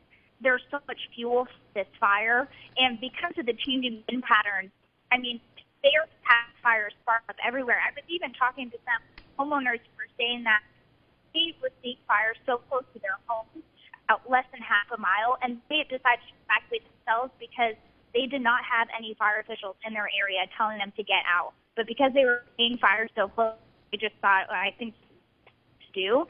But again, definitely, I got the sense because of these weather patterns and because the winds keep changing, it's definitely a hard fire to fight, definitely.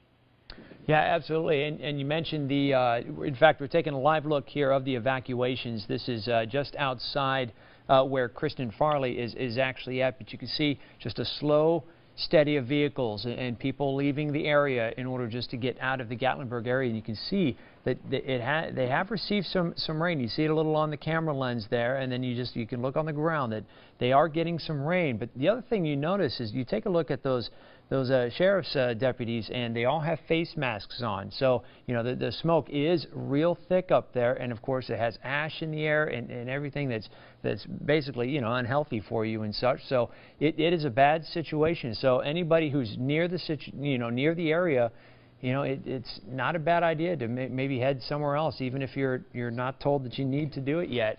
I also got word here that Oak Ridge Fire Department, they have sent some firefighters up there to help in this wildfire as well. So again, a lot of different firefighters from all over the area to go up and help out the situation up there, because they are definitely in dire need of some help dealing with the elements that Kelly was talking about, just the worst possible situation you can think of for firefighters to fight a fire in. To get us a little more up to speed on how the weather is shaping up, let's send things over to meteorologist Ken Weathers. Ken? All right, thanks a lot, Ryan. I want to take you back to earlier this afternoon, and on Storm Tracker 6, this was actually the smoke plume from the fires across the area. We had reports of smoke all the way up to the Tennessee, Kentucky, Virginia border earlier. Now this is live, and you can see the rain has made its way in to the Gatlinburg, Sevierville areas. We showed you the video earlier. You can see the wet pavement there, which is great to see. This is some steady rainfall from Sevierville down through Gatlinburg, so it's kind of what we need across the area. The back edge, though, as you can see, already making its way through Knox County. So this first initial line coming through, not going to see a lot, but we'll take, again, whatever we can get. Good news is there is no lightning with this. This is not that kind of system moving through. Wanted to point this out as we pull back out. There's another line of rain making its way through Putnam County into Cumberland County right now on the plateau, and this will continue to slide eastward as well as we go through the night tonight. In fact, let's take a look on 6 timeline. From midnight tonight through 3 a.m., you'll see that second batch starting to move through. So you may see a brief lull in the activity as we approach midnight, 12:30 time frame right there in the Gatlinburg area, but more to come overnight. Then we start to dry things out after about sunrise first thing tomorrow, and really the rest of the day on Tuesday is going to be dry. We will see some sunshine. Winds will be about 10 to 15 miles per hour, maybe gusting to 20, so not as bad today, but still up enough out of the south-southwest that any fires that aren't contained could still be problematic. There was still a lot of fuel left with still some leaves on some of the area trees. Hopefully some of the rainfall, again, will take a little bit of that out of the area. Maybe won't be quite as bad. Again, this is 3 o'clock tomorrow afternoon. This is 6 o'clock. And again, we're not going to see a whole lot of rain after about sunrise tomorrow until we get to tomorrow night. Then we'll have another opportunity of some steadier, heavier rainfall that'll work its way through as we go overnight Tuesday into the Wednesday time frame. These are the current wind gusts. Maryville 48, Gatlinburg 43. Even here at our studios, we're at 19 miles per hour and winds gusts to 30 miles per hour. So as we've been saying, even with the showers moving through, we're still going to be seeing some gusty winds through the area. Let's focus right on into the Smokies. As you can see, from 10 o'clock tonight on through midnight. We're still going to be seeing those winds possibly gusting in that 40, 50+ mile/per-hour range from Gatlinburg all the way up through Pittman Center. And you can see the arrows, they're pointing northward, which means the winds will be coming out of the south as they have been all day. That continues through 2 a.m. Winds still gusting over 40, and then by the time we get to 4 o'clock in the morning and 6 o'clock, the wind will start to relax across the area, which is good news. Want to show you quickly a 7-day forecast across the area so you can kind of get an idea of what we're talking about, the next opportunity for rain coming through. We're going to have a bit of a break, as we mentioned, as we go through Tuesday afternoon, but then as we go Tuesday night into Wednesday, another opportunity of scattered showers moving through, and some of that could be locally heavy. Believe it or not, we may have the possibility in some spots of seeing some isolated flooding because the rainfall potential could be in that 1 to 2, possibly even as high as 3-inch rainfall totals. We need it. We just not all at one time, but again, we will take it for sure. Things a little quieter as we head towards the weekend, and once again, as we go late Saturday into Sunday, another opportunity for some rain. So again, we'll have this rain come through this evening, a bit of a break as we go early tomorrow morning through most of the daylight hours on Tuesday, and then Ryan will see those rain opportunities really ramp back up Tuesday night into Wednesday across the area. All right, Ken, thank you very much. I'm also getting word other fire departments coming in all the way from Bristol, Tennessee. They're on their way down here to help out. Kingsport firefighters are already on the scene and trying to help with this fight as well. We've got some new video to share with you as well. One of our viewers sending it in to us. This is from Zach Jones. This is as he was evacuating Gatlinburg along the spur on the way out before the majority of it was closed. Again, they're kind of rerouting people through different directions now because of how dangerous the spur is. And clearly, as you see there, yeah, probably no surprise that they did close this off, because as close as it is there, well, this was from a little while ago, so it's only even closer now to the roadways. Again, from Zach Jones. Zach, thank you very much. Really appreciate the video and giving us an idea of what people are expecting.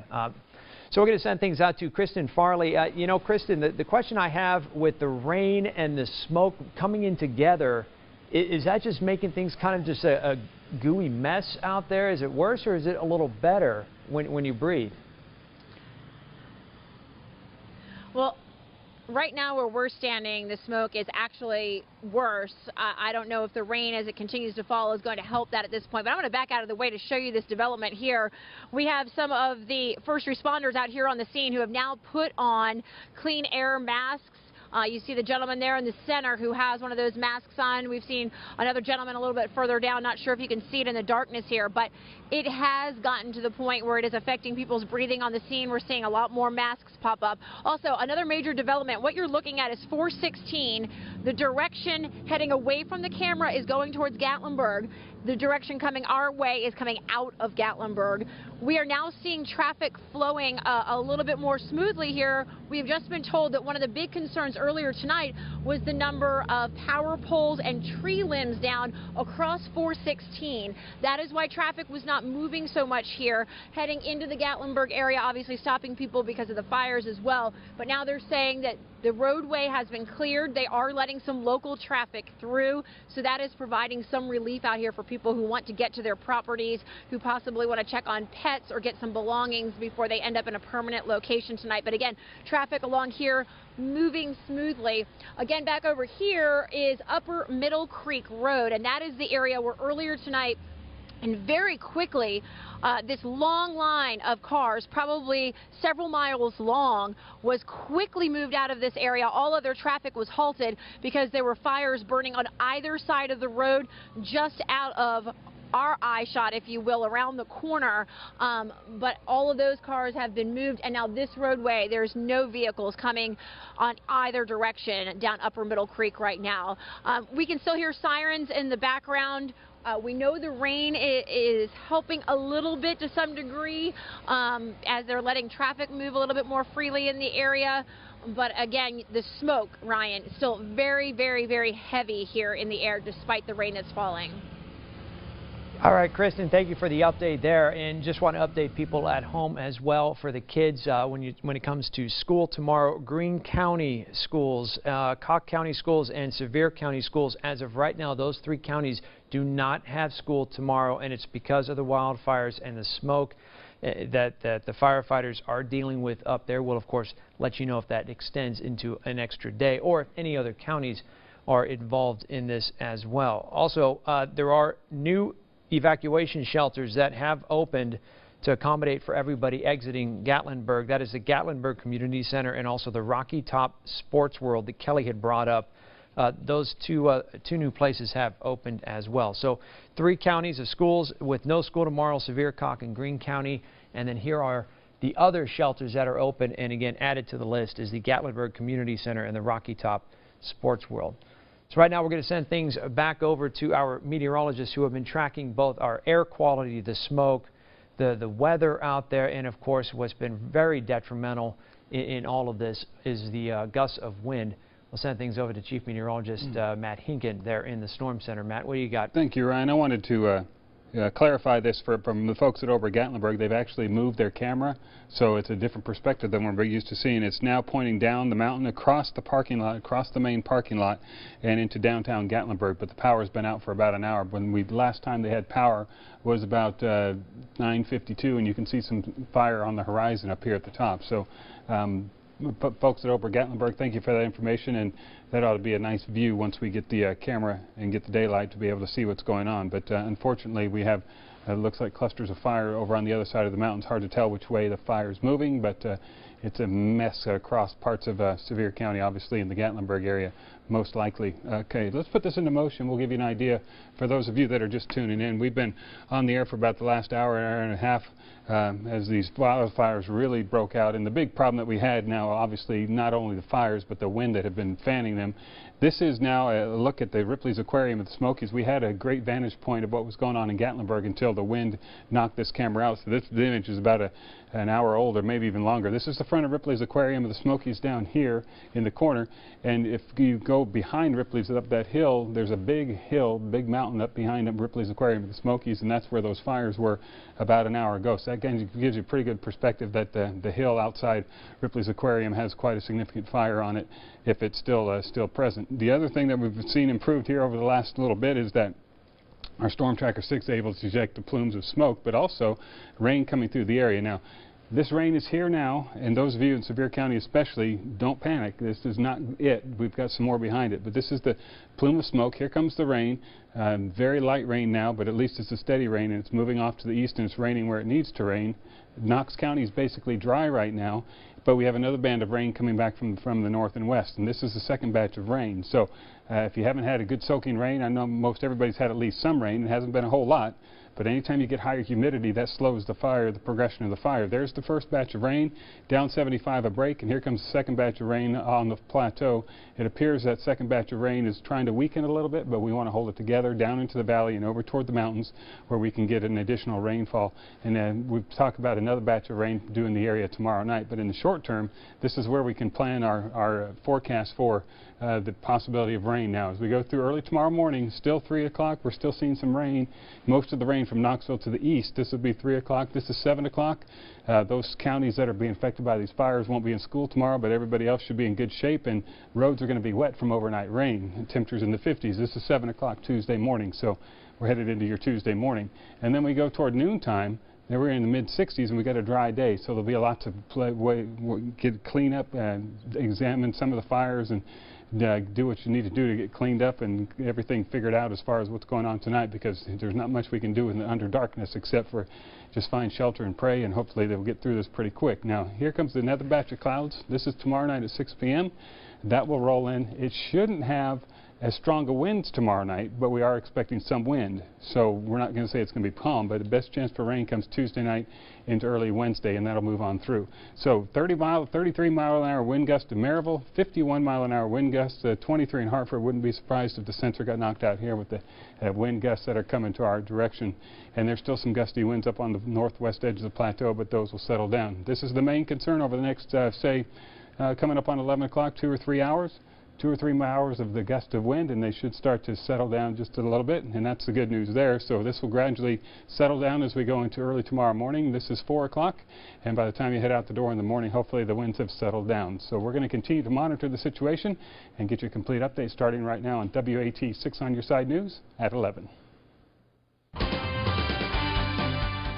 This is a WATE 6 on Your Side special report.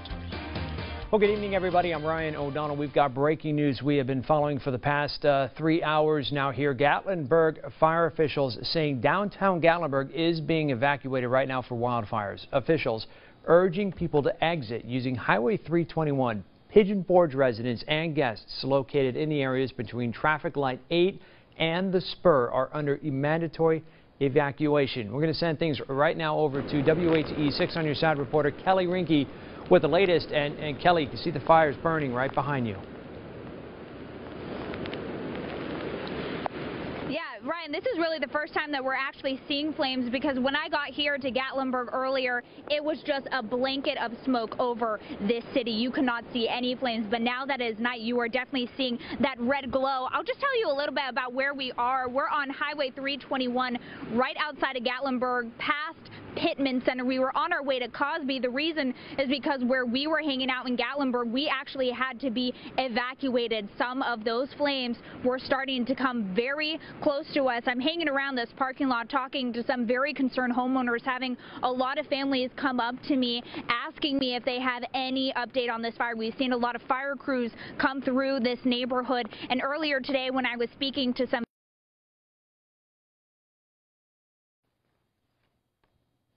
Yep. All right, everybody. Well, we lost Kelly here. We're going to try to get her back here in a little bit so she can describe what she is seeing there. In the meantime, we keep getting some new video clips in from some of our viewers here talking about or showing us exactly what they're seeing here for these mandatory evacuations here. I also want to show this Park West Hotel, probably the most captivating Park Vista Hotel, sorry about that. Probably the most captivating video we have seen so well by Logan Baker. You can see the flames here burning on the outside of the hotel, and inside you see all the smoke that has filled that hotel, despite the fact that they probably had their windows and doors shut. There's just, because it's of how much fire is in and around that area, they are experiencing a ton of smoke. All right, we have this other video here from Adam Palemno, and he is showing us just the different layers of fire that are creeping around the area there in Gatlinburg. This is not just one area that's just kind of sweeping across the area, but you can see how it just has climbed the different hill spots and such. Now here's a picture of the Space Needle. This is right downtown Gatlinburg. You see the Space Needle there lit up in blue, and then up on that ridge there, you see that fire line just creeping. That's how close it was when this picture was taken. Now, we're getting different reports about different hotels and buildings that have caught fire. Nothing yet has been confirmed with the pictures. Again, everybody was told to evacuate. Firefighters up there from several different counties and cities helping to put this thing out. First priority, I was told, is, of course, human life. So they're in there trying to get everybody out first before they go and they start trying to knock the majority of this fire down. Again, a lot of people kind of concerned because they're not hearing from family members and such. They're trying to check in with them on social media, through their telephones. We've seen power go in and out of the Gatlinburg area. So they're working on that as we try to bring you the latest from here in Knoxville. We're now going to send it over to WATE 6 on Your Side anchor Kristen Farley. She is with where a lot of the evacuees are coming out there. Hi, Kristen. Hey, Ryan, you know, a lot has changed here in just the last 15 minutes. As I step out of the shot here, you can see at 416 and Upper Middle Creek Road, traffic flowing smoothly. There is no longer anyone directing traffic in this area. Again, a few moments ago, we had been told that one of the roads, 416, was going to be opened up because the concern over down power lines and tree limbs in the road had subsided, that the roadway had been cleared, and they were given the thumbs up to let people in and out of this area. I'm told that you can take this all the way down to 321 now, and it is not blocked. Of course, The wind's still very high in this area, so we do need to be careful of falling trees and debris in the area as well. Also, Upper Middle Creek Road, earlier this evening, they were quickly evacuating all of the vehicles that were lined up here, saying there was a fire reported on both sides of the roadway. We are now seeing some traffic, very light, but some traffic coming out of that area as well. So hopefully that concern there has subsided. I am hearing from people, not confirmed at this point, that there is a fire close to the Dollywood area. I believe it was called McCarter Hollow in that area. Also reading from some pretty reliable sources on Facebook that there is a fire inching up the mountain closer to where the LeConte Lodge is. We had been told earlier the lodge itself was safe, but of course that is the only overnight lodging in the Great Smoky Mountains National Park. Historic buildings there from the early 1900s, so obviously a lot of people watching that with great concern tonight. The rain continuing to fall, a welcome sight here in the area, but the smoke, Ryan, really just as thick or possibly even thicker than the last time we spoke just a few minutes ago. All right, Kristen, thank you very much. You know, keeping tabs on the rainfall, as you just saw with Kristen, what was on the camera lens and what she's experiencing, and of course the wind, which has been so detrimental to what's going on there in Gatlinburg. Chief Meteorologist Matt Hinken standing by in the Storm Center to give us an idea of what people can expect up in Gatlinburg. Yeah, right now they've got rain. It's very beneficial rain. It's light to moderate. It's steady, but there is a break in the rain. You can see that all of Knox County is dry, so there's 2 waves of rain here. The first batch is over Gatlinburg, Pigeon Forge, Sevierville. It wouldn't bother me if it got stuck right there, but it's going to keep moving. This dry area is going to move in, and then back here to the west where you see back toward Kingston, that's another leading edge of some precipitation we're going to keep an eye on. So I do expect most of this activity to continue to slide off to the east at about 30 miles an hour. So watch for increase in precipitation from the Kingston area down I-40 and into the Knox County area. We'll see it move toward Ford Community 1121, Lenore City High School. I had a couple reports of some small brush fires out by Lenore City, so we need to keep an eye on that. There could be some small ember fires that have developed across the area. Move that out of the way and you'll see where we're talking about. There's Lenore City High School there. St. John Newman 1128, Farragut 1133, 1135 into Boxwood Hills. That's just an increase in the precipitation coming our direction, so we'll look for that. Now there's another batch of rain still to come, and we would like this to hold together. It appears to be weakening just a little bit from Cookeville to Jamestown to Crossville. All this rain is going to come across, hopefully hold together, and here comes the second wave of rain that should be coming down I-40 off the plateau down into the valley. Tendency to weaken just a little bit, but if we can get any rain out of this, it'd be great to get another soaker come through just like we're seeing right now. That's the scenario. So first batch of rain moves through, Knox County in the dry, Sevier County getting much needed rain, about ready to rain into Knox County again. That'll move over towards Sevier County and help with the wildfires. Won't totally put them out, but it will take care of at least adding some another arsenal to the weapons of fighting the fire. Now here's what we look for from midnight to early tomorrow morning. We see the showers move out, okay, and we dry it out during the daytime, so it'll be a good cleanup day tomorrow. Won't be real windy, should be sunny, should be dry, should be comfortable. As we find out what happened overnight tonight, this is lunchtime tomorrow. Everybody's dry and we're in the low to mid 60s and we've got plenty of sunshine. Our next rainmaker already starting to see the clouds back to the north and west of us. It has been so long since we've said, wow, there's rain in the forecast, let alone twice in 3 days, and that's what we're exactly going to see. This is 6 o'clock tomorrow evening. Clouds increase, so tomorrow night another batch of rain. Now what about the winds? That's been the big concern tonight. We've been seeing Ripley's Aquarium of the Smokies camera that we have on the building down there got turned around. We were able to show some of these flying embers from these gusty winds. But look at this. Wind gust still, 11 o'clock, 51 miles an hour, 33 miles an hour. The sensor at the airport where we get the data from Sevier County, Gatlinburg, probably not working now, probably got knocked around a little bit, 23 in Hartford. We've also had some wind damage up in parts of Greene County, Cott County from straight line winds or some mountain wave winds that come down and knock over trees onto power lines and that sort of scenario. 31 mile an hour gust still in Crossville, 22 Jamestown, and 22 in Oneida. And here's what we expect the rest of the night. Now here's some good news. Still have got a few hours of strong gusty winds, but the time, this is a forecast product. This is telling us when the winds are going to gust and how far they'll gust or how strong. How about Pittman Center, 53 miles an hour? That's at midnight, so we're talking about a little less from an hour now. We'll probably see the higher elevations, see these strong gusty winds for a few more hours. This is 2 o'clock still, but we're starting to see a decrease in the wind intensity, and by 4 o'clock it should be back to kind of normal. We've got 30 over the higher elevations, but much less and much more gentle weather pattern setting up for tomorrow morning. than what we've seen all afternoon. And then 6 a.m. we were out the door and we're in good shape. This is what it looked like in front of Ripley's Aquarium and the Smokies before our camera got knocked out. This is the front of the aquarium where you see the area that you'll go into the aquarium and visit and greet friends. This hill, just a couple hours ago, was on fire. We don't have any additional information, but the hill behind Ripley's Aquarium, where it's got all kinds of beautiful condos, that was on fire. We'll have to see how that turns out. So that's the way we stand right now as far as our weather is concerned. We're going to have the winds strong for a few more hours, then they'll settle down. Another batch of rain to come. That'll move out. We've got a nice day to clean up tomorrow before our next chance for rain comes tomorrow night and into Wednesday as well. Ryan?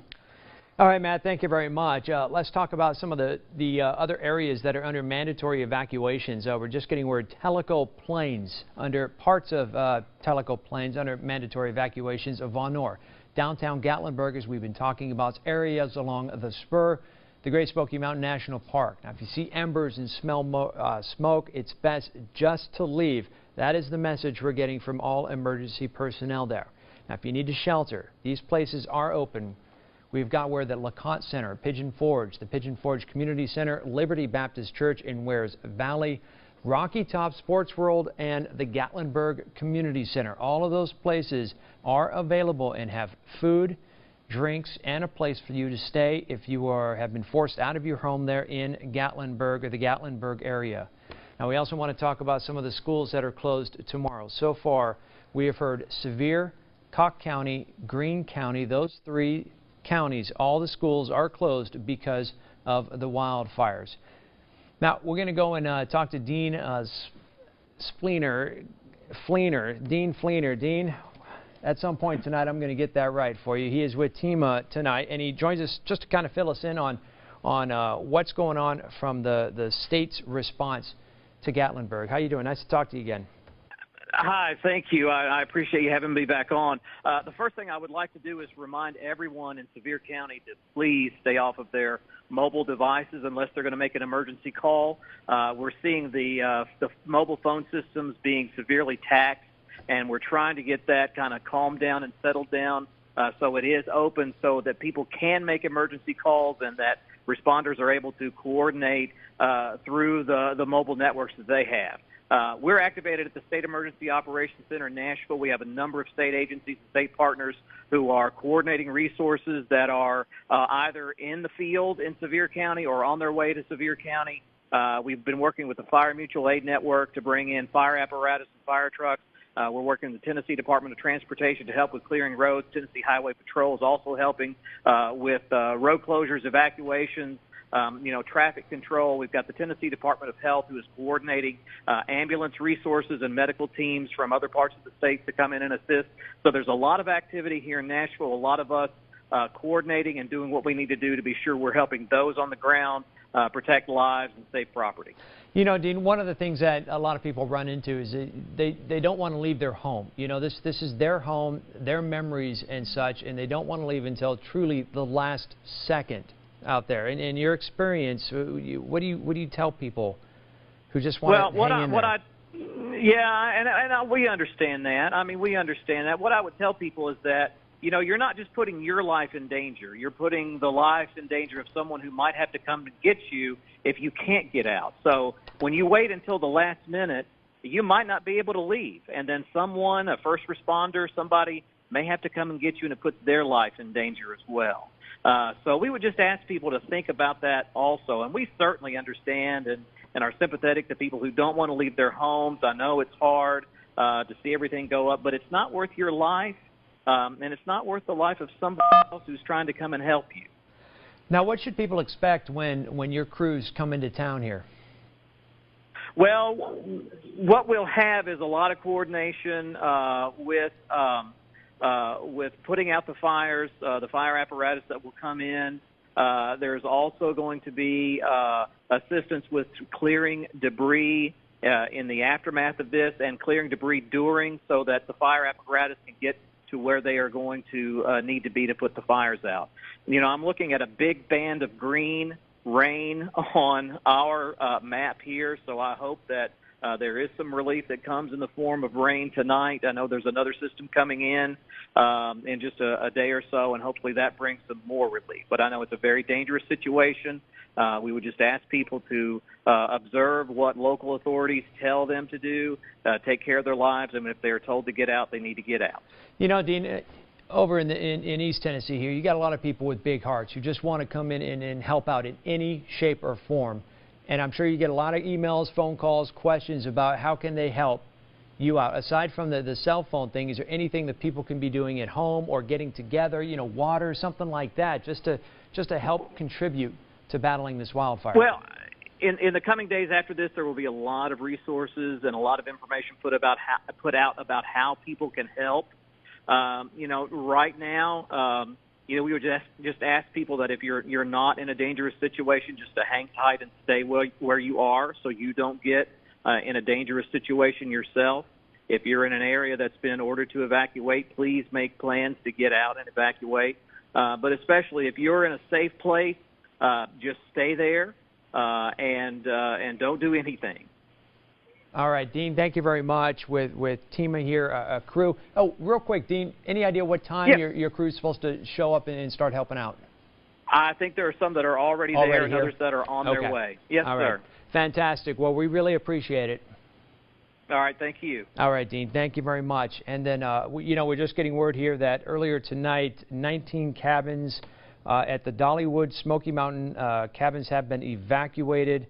More people evacuated from the Dreammore Resort, and I believe Dollywood, let's see, fire crews are in the park, preventive measures to make sure, and then, okay, fire crews are there at the park there to help out. So we're not just talking about one little area of downtown Gatlinburg, we're talking about a real monster area of Gatlinburg in and around the area. So we're going to send things over to meteorologist Ken Weathers. He's got an update here on what people can expect with the weather side of things, huh, Ken? Yeah, thanks a lot, Ryan. Again, we do have some rainfall in the area, which is great to see from Sevierville all the way down through the Gatlinburg area.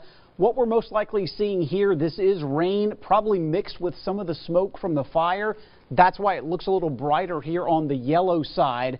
We call the reflectivity of the radar showing up. But yes, we do have rain in the area. But again, notice the back edge of this already making its way through the western sections of Sevier County. But I want to pull back out and show you we're not done yet. As we've been saying, we have the first line that goes through. We have a narrow, dry band and then a second band of showers that will make its way through again as we go a little bit later tonight across the area. This is what it looks like by 4 o'clock in the morning. Back edge of the second line of rain is making its way through the Knoxville area. Still some rain, as you can see, from the Sevierville area all the way up into the higher elevations of the Smokies. We'll take this through 7 a.m. Still showing at least some scattered showers here, which is good. But the bulk of our Tuesday looks like it's going to be dry. We're going to see the sun starting to peek back out across the area, and temperatures are going to warm up in the low 70s. And we're still going to see winds coming out of the south. They're going to be at that 10 to 20 mile per hour range, maybe some higher gusts, so not as windy as today, but we're still going to have some winds across the area as we go through the day on our Tuesday. Watch by 8 o'clock. Sun has set. Clouds are starting to roll back in. Then by this time tomorrow night, 11 o'clock, second round of rain starts to move through. This is going to be a little more significant rainfall-wise compared to what we're seeing across the area tonight. Notice this, brighter reds showing up, some heavier downpours of rain. This is 2 o'clock in the morning on Wednesday. That continues all the way through Wednesday morning. This is 7 o'clock in the morning, and we're still showing at least some scattered showers across the area. Some of that rainfall quite heavy. About the only concern we would have with this, if we get too much rain too quickly, we could have it just run off, and it could cause some flooding. Or where we've seen some of the charred areas, you get the heavy rainfall on top of that, possibly seeing some mudslides. I don't know if we're going to quite get to that stage, but it's something we'll definitely have to keep an eye on. But again, it's nice to see the opportunities for rain returning again tomorrow night into Wednesday. So the bulk of our Tuesday, rather, is going to be dry. In fact, this kind of points it out for you. So overnight tonight, we have the scattered rain showers. We've been seeing the rain gust. Thankfully, we've not had much in the way of lightning, and I don't think we will. We have the lull in the rainfall through the day Tuesday, but by Tuesday evening past sunset through Wednesday, the possibility of that locally heavy rainfall, maybe a few rumbles of thunder, but again, we're not expecting to see much with that. Here are the current wind gusts across the area. Still seeing 46-mile-per-hour wind gusts in the Sevierville area, 33 in Maryville. And again, these winds are quite brisk across the area. These are forecast wind gusts across the area. All right, 67 in the Smokies, 41 Pittman Center, 41 in Gatlinburg. And these winds stay brisk through the night tonight, as you can see. This is midnight tonight. We'll take you on into early tomorrow morning at 2 a.m. We're still seeing those winds gusting in the mountains and foothills, 30 to 40 miles per hour. It's not really until about 4 o'clock to 6 o'clock that we see the winds start to die down across the area. So something we're going to keep a very close eye on even through the night tonight. We have the possibility of those strong winds, Matt. So even with the rain moving through, which is great, we still have the possibility of seeing those real gusty winds. Yeah, and those gusty winds have been real a menace because it's been transporting this fire. I wanted to show you this is a still picture before we lost our camera at Ripley's Aquarium of the Smokies. So what you're looking at here, friends, is that the camera is sitting on top of Ripley's Aquarium of the Smokies. Here's the intersection as you come to Ripley's Aquarium and the main bridge that the Little Pigeon River going through there. Then you look up here on the hill and you can see this ring of fire. There's flames here and over here and all the way back. And if you notice from Ripley's Aquarium, you know that up on the hill that's all wooded areas with condos and sort of things. Pi Beta Phi Elementary School, and then the Park Vista Hotel way up on top of the hill out of the picture here. So we're going to put this into motion, see if we can get that going again. And I wanted to put this the last 8 hours so you could get an idea of what's going on. Look at this, just 8 hours worth of imagery, and notice the winds. Boy, they're very gusty. And then it looks like a snowstorm, which really is a smoke storm, because this storm, now I want you to watch up here, watch as it gets darker, and you'll start to see fires develop over the hills. You'll start to see some of those here in just a second. There you start to see them develop here. And right in the middle of your screen, pretty easy to pick one out once it starts going there. This is time-lapse imagery of 8 out. There you go, starting to see fires up on the hills right there, and back here and down. So yeah, that's behind Pi Beta Phi Elementary School up toward the Park Vista Hotel. And then look at that saved image right there where we had a lot of fire there. This was before the camera got knocked out by the wind on top of Ripley's Aquarium of the Smokies. And now I understand that behind the Ripley's Aquarium, that hill was on fire as well. So folks over there obviously know a little bit more than we can see, but that gives you a perspective of what's going on right now. Ryan? Matt, thank you very much. Well, we've got some new reported videos in from people here leaving Gatlinburg. This is from Vicki Cowden, one of the many evacuees forced to leave that area there tonight because of the fires, sharing the video with us here. Understandably, as you drive by, look at how close that fire is to the roadway. One of the other evacuees we talked to on the phone says she could feel the heat just radiating from the sides of the mountains there, and of course as close as she was driving by. Again, Vicki saying the flames in the mountains there, horrible. That was from Vicki. We're also getting more reported videos here showing just how close these wildfires are getting to the cabins. Wow, look at this. We did have that same lady I talked to on the phone said that she did see 2 homes burn when she was leaving in a hurry Gatlinburg tonight. Now, State Representative Jason Zachary sharing this video here on Twitter of flames there. You can see from Airport Road by Sidney James Lodge. Wow, look at that. That again, unfortunately, that is from a while ago, so who knows what that looks like now. Well, Dr. Eric Littleton in Sevierville sending us this reported here video showing crews driving through Sevierville en route to Gatlinburg. We've been talking about this a lot, about all the different crews showing up from different parts of Tennessee, from as far away as Bristol to as close as Pigeon Forge and Gatlinburg. This happening just 15 minutes ago. We are now going to talk to David Ware. He's the mayor of Pigeon Forge. David, we talked to you earlier about how things were going, and it was pretty wild. I know that you have a lot of support with your crews in your city, with your sister city, just a little far away. How are things going right now? Well, I think in the city of Pigeon Forge we seem to be holding our own. That doesn't mean we're out of the woods by any means, but we are doing the best we can. We got a little bit of rain, which we are so thankful for. The wind is starting to kick up again, and that's what caused a lot of the problems today everywhere. We do want to pray for our sister city, Gatlinburg. I know that they, as well as all those agencies that are helping to respond to this, are spread thin tonight all the way up into the city of Pigeon Forge and Sevierville. So the fires are on the south end of our town, almost in a U shape around our parkway. We have issued a mandatory evacuation from red light number 8, which is Dollywood Lane, south to the spur, for anyone in a residence in that part of the town. And we please ask that those people heed that evacuation. The fire with the wind that is blowing the way it's blowing, the fire can come on quickly. Please heed that evacuation. If you are in a hardened structure or a sprinkled structure on the parkway, we feel that at this time you are safe to shelter there until you hear differently. But we believe that those buildings and the way the topography and the geography of Pigeon Forge, the way it lays, that you will be safe there until further notice. Yeah. But please heed the evacuation from red light number 8 Dollywood Lane south, and those are the areas of concern for our city. Mayor, speaking of Dollywood Lane there, what can you tell us about Dollywood Dreammore Resort, and have you heard anything about the Dollywood Smoky Mountain cabins? I know that we got word that they were being evacuated. Any idea how close the fire truly is?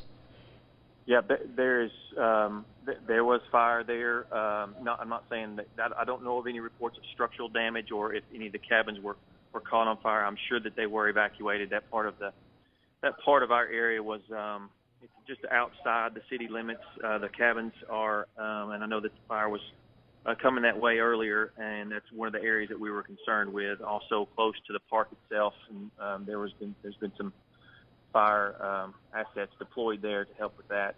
Have not heard any reports on Dreammore. I don't think that it has made its way there, although it is behind a couple ridges back on an area called Seton Springs, I know. But these are areas outside the city, and we have other agencies that are dealing with that. We're really just trying to focus on our borders and just outside.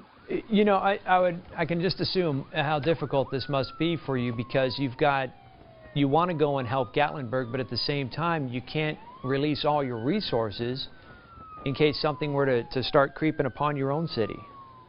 Absolutely, and that's why we call on folks like Oak Ridge and Alcoa, these other agencies that are so good to respond in a mutual aid circumstance, that come and help when we need them, and we certainly need them. I know Gatlinburg certainly needs them. Prayers for those people. They're going to have a long haul tonight, and probably into tomorrow, unless we can get some break in the weather, and maybe some good drenching rain would be great. Yeah, I agree with you on that. I know our meteorologists are keeping us up to date here on what's going to happen with the weather. Mayor, really appreciate the time again you're spending with us, and good luck. Absolutely. Our prayers, Thank you. Of course, out to everybody there. Speaking of our weather here and hoping that we get another downpour of rain, we've been talking about the next kind of big storm to come through here. Send things back over to Chief Meteorologist Matt Hinken. And Matt, doesn't sound like it's going to come by anytime soon, huh? Well, yeah. I mean, we've got some rain. That's a little bit of a help. This is a view in Pigeon Forge, and you can see the roads are wet. What I want to do is back this up and show you the time-lapse imagery. You're going to see 2 or 3 things here. First of all, you're going to see some smoke come to the camera, and then we're going to see some rain come across the camera here. Let's see if we can get this going and see if it'll take off. All right. Hold on just a second. There you can see the wet roads. This is so here we go. This is giving us an idea in Pigeon Forge now as we look down the parkway. This is Wonderworks, and then you look all the way down toward Gatlinburg down here. See that plume of smoke? Smoke comes, and smoke keeps on coming, and so it keeps on coming. You don't see much fire in the Pigeon Forge area. You're looking back toward Gatlinburg, but you can see those plumes of smoke come through, and then all of a sudden, eventually, you get a little blessing. There's some fire right over the ridge. You can see that glowing over there. That's kind of scenario just over the ridge, another fire, and then here comes some rain. So the rain comes through, wets everything down just a little bit, and then the rain stops, but the rain's coming again. So that's some good news. And you look at a current picture of Pigeon Forge, the roads are wet. So even any little bit of rain helps. As long as you get some of the foliage on the ground, a little damp, and the humidity goes up, that helps just a little bit. And this is from another view in front of Parkway in Pigeon Forge. The roads are wet. The winds are still there, but they're not nearly as strong as they were. And we hope that the winds will settle down after this next batch of rain comes through the area. So there's what it looks like in Pigeon Forge. Going this way is going toward I-40, going that way is going toward Gatlinburg. Looks like things have, Pigeon Forge is in pretty good shape except for the southern part of the county, or the city, as we heard from the folks just a minute ago. So there's the plume of smoke. Here comes the rain. The rain's moving out of the area now, but that's not it. Don't think that's it for the rain. That's this variable smoky stadium down to Gatlinburg. That's all moving through. Here comes the next batch of rain. Already starting to see some light rain just north of our studios here. Clinton, Anderson County picking up some light rain. That'll continue to move to the east, and then here's the perspective. We'll put it all into motion for you. So we have one batch of rain here that's gone through. The second batch of rain coming off the plateau. That's moving through at the area, and here comes the last batch of rain still. Some pretty heavy stuff. This is 11:28, so we're going to hope that this steady rain holds together, comes off the plateau down into the valley, and just wouldn't it be nice to have a good soaking rain the rest of the night over parts of Sevier County. And everybody, as a matter of fact, that everybody's under the drought, but obviously they've got a worse situation than we do. So first thing tomorrow morning, things are dry. Roads may be a little bit wet from overnight fires, from overnight rain, but the fires are going to be battled with drier conditions as we go through tomorrow afternoon. This is tomorrow night at 8 o'clock. We're starting to see the clouds increase. So we're just talking about, Ken mentioned a little bit earlier, we've got a better chance for better soaking rains tomorrow night and into Wednesday. So this is what it looks like at 8 o'clock on Tuesday, and then we start to see the rain increase by 11 p.m. Tuesday, and then we'll expand that rain across the area. Wouldn't that be nice? This is about 2 o'clock on Wednesday morning. It'd be nice to have that rain all night long through at least 7 o'clock Wednesday morning, and we could see some more scattered showers as well. Now, what about the wind gusts? The good part of the afternoon and evening, we've been seeing wind gusts every time we show it, be 50, 55 miles an hour. Now we've got a sensor back in Sevierville showing 33. That's still pretty strong, but not as strong as it was earlier. 33 in Maryville, 31 in Crossville, so we've still got some gusty winds across the region. There's 23 up in Hartford, and parts of Greene County, Cott County have had mountain wave winds. They come down, and those of you that live in those communities know that they cause wind damage even with no thunderstorms around. So that's what's happened over there. That's why several schools are out in Cott County and Greene County, because of the winds that have already knocked down power lines and trees. So this is 10 o'clock tonight. Notice how, as we look at our forecast, we're still going to hold on to winds that are over 50 miles an hour. And then watch what happens overnight. This is 2 o'clock in the morning, still gusty winds, but by the time we get going to 4 o'clock, look how the winds have settled down a little bit. So that would help the firefighters as well. Get the rain in here, get the winds to settle down a little bit over the next few hours. They won't go calm, but at least they won't be nearly as nasty and violent as they were. And this is early in the morning, should see some light breezes. So we're in pretty good shape. Looking for the hour-by-hour forecast. Here it is, 65 by 6 o'clock and down to 56 tomorrow night. So damp roads to start the day, mostly sunny 4 o'clock, rain returning tomorrow night. And the 7-day forecast has a 90% chance of rain. Some of it could be heavy on Wednesday. It's an aware day again for us, 65 for the high, Thursday 53. And look at the temperatures. What's good about this is that we've got temperatures that are near normal, and we'll have enough humidity and enough moisture in the atmosphere to create some dew in the mornings or some frost. That will also help with the humidity levels fighting fires. Another chance for rain by next Sunday. So that's the way it stands right now. Hopefully the winds settle down, hopefully more rain, and hopefully we get these fires under control over the next few hours. Oh, Matt, that's a lot of hopefullys right there. Thank you very much. All right, well, we do want to let everybody know that we are going to continue our coverage here past our newscast time here, just to let you know, keep you updated on what's going on with these mandatory evacuations out of Gatlinburg and the wildfires that continue to burn. So just to recap a little bit, some of the areas that are under mandatory evacuation: parts of Tellico Plains, Von Orr, downtown Gatlinburg, areas along the Spur, Great Smoky Mountains National Park. And this is even if you don't live in these areas and you smell the ember, you see the embers and you smell the smoke, it is best just to leave just in case. Also under an evacuation is the Dollywood Dreammore Resort, the Dollywood Smoky Mountain Cabins. In fact, if you go to our website at WATE.com, you see a picture of how close the flames are burning next to Dollywood Dreammore Resort. Now, if you do need to go to a shelter because you have evacuated from your home, there are places that are open here. The LeConte Center at Pigeon Forge Community Center, Liberty Baptist Church in Wares Valley, the Rocky Top Sports World, and Gatlinburg Community Center. They have water, they have food, they have a place for you to at least sit down if that's all you want to do and catch your breath from everything that's been going on. Schools that are closed tomorrow. We have 3 counties, at least as of right now. We have Sevier County, Cott County, and Greene County all closed due to these wildfires that the firefighters are dealing with. Now, we have just learned here that 19 cabins with Dollywood Smoky Mountain Cabins have been evacuated here, as I was mentioning before, along with Dollywood's Dreammore Resort. Now, we are told that crews are at the park at Dollywood right now to help protect it. No structures, we're being told, are on fire in the park, and we're also told that nobody has been hurt. But firefighters are there on standby in case the flames get closer. Now, we are getting some new reported videos in from some of our viewers. This is from first responders from all over Tennessee, as I mentioned, are responding to the massive wildfires there in Gatlinburg and Pigeon Forge. This appears to be inside a fire truck on its way to Gatlinburg. This is Avoca firefighters, along with the crews from Kingsport, Piney Flats, and Greene County. In fact, this is also Bristol firefighters are on their way as well, all joining in the efforts to contain these flames. Here's another video we are seeing here. This is from Park Vista Hotel in Gatlinburg.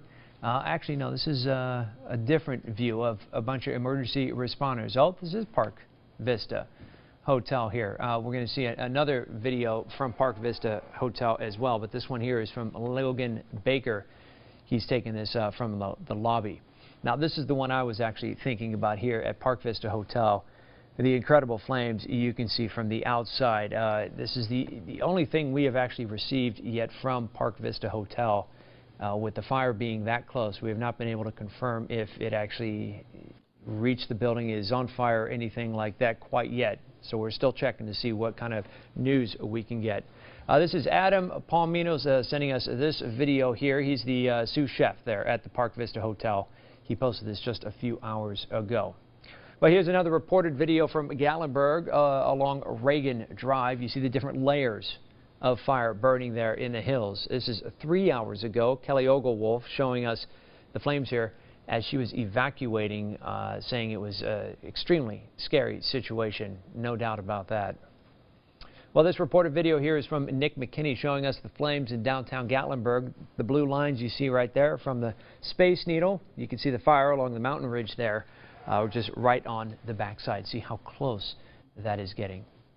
And we've been telling you about how a number of surrounding agencies have been calling to help battle the wildfires. Sammy Solomon from the New Market Volunteer Fire Department sending us this photo from Ski Market. They're there helping out as well.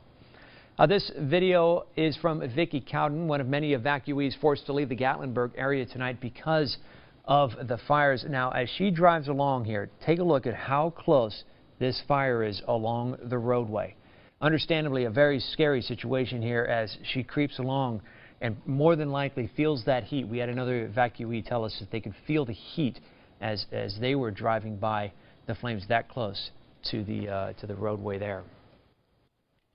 Well, we're also getting some more reported videos just to kind of give you an idea of how close some of the fire is getting to buildings here. These are cabins and lodges here. State Representative Jason Zachary sharing this video on Twitter of the flames there that he could see from Airport Road by Sidney James Lodge. And then we have this one here from Dr. Eric Littleton in Sevierville sending us this reported video showing all the emergency responders there en route to Gatlinburg. Now, this one happening about 20 to 25 minutes ago. Again, just a steady stream of responders. Michelle Hanks is now joining us. She is from the Red Cross, and she's kind of been updating us on how things are changing, of course, for you guys, especially. I know early on we were talking about, Michelle, the shelter that had opened in Gatlinburg. I've been assuming that it's closed because everything moved out of Gatlinburg. Is that correct? Well, at this time, the only thing open in Gatlinburg for a shelter is Rocky Top Sports World. Mm-hmm. So, again, it all depends upon where things are, but most of them are in the Pigeon Forge area. So how are things going from what you have been able to see with response and with people reacting to the fire?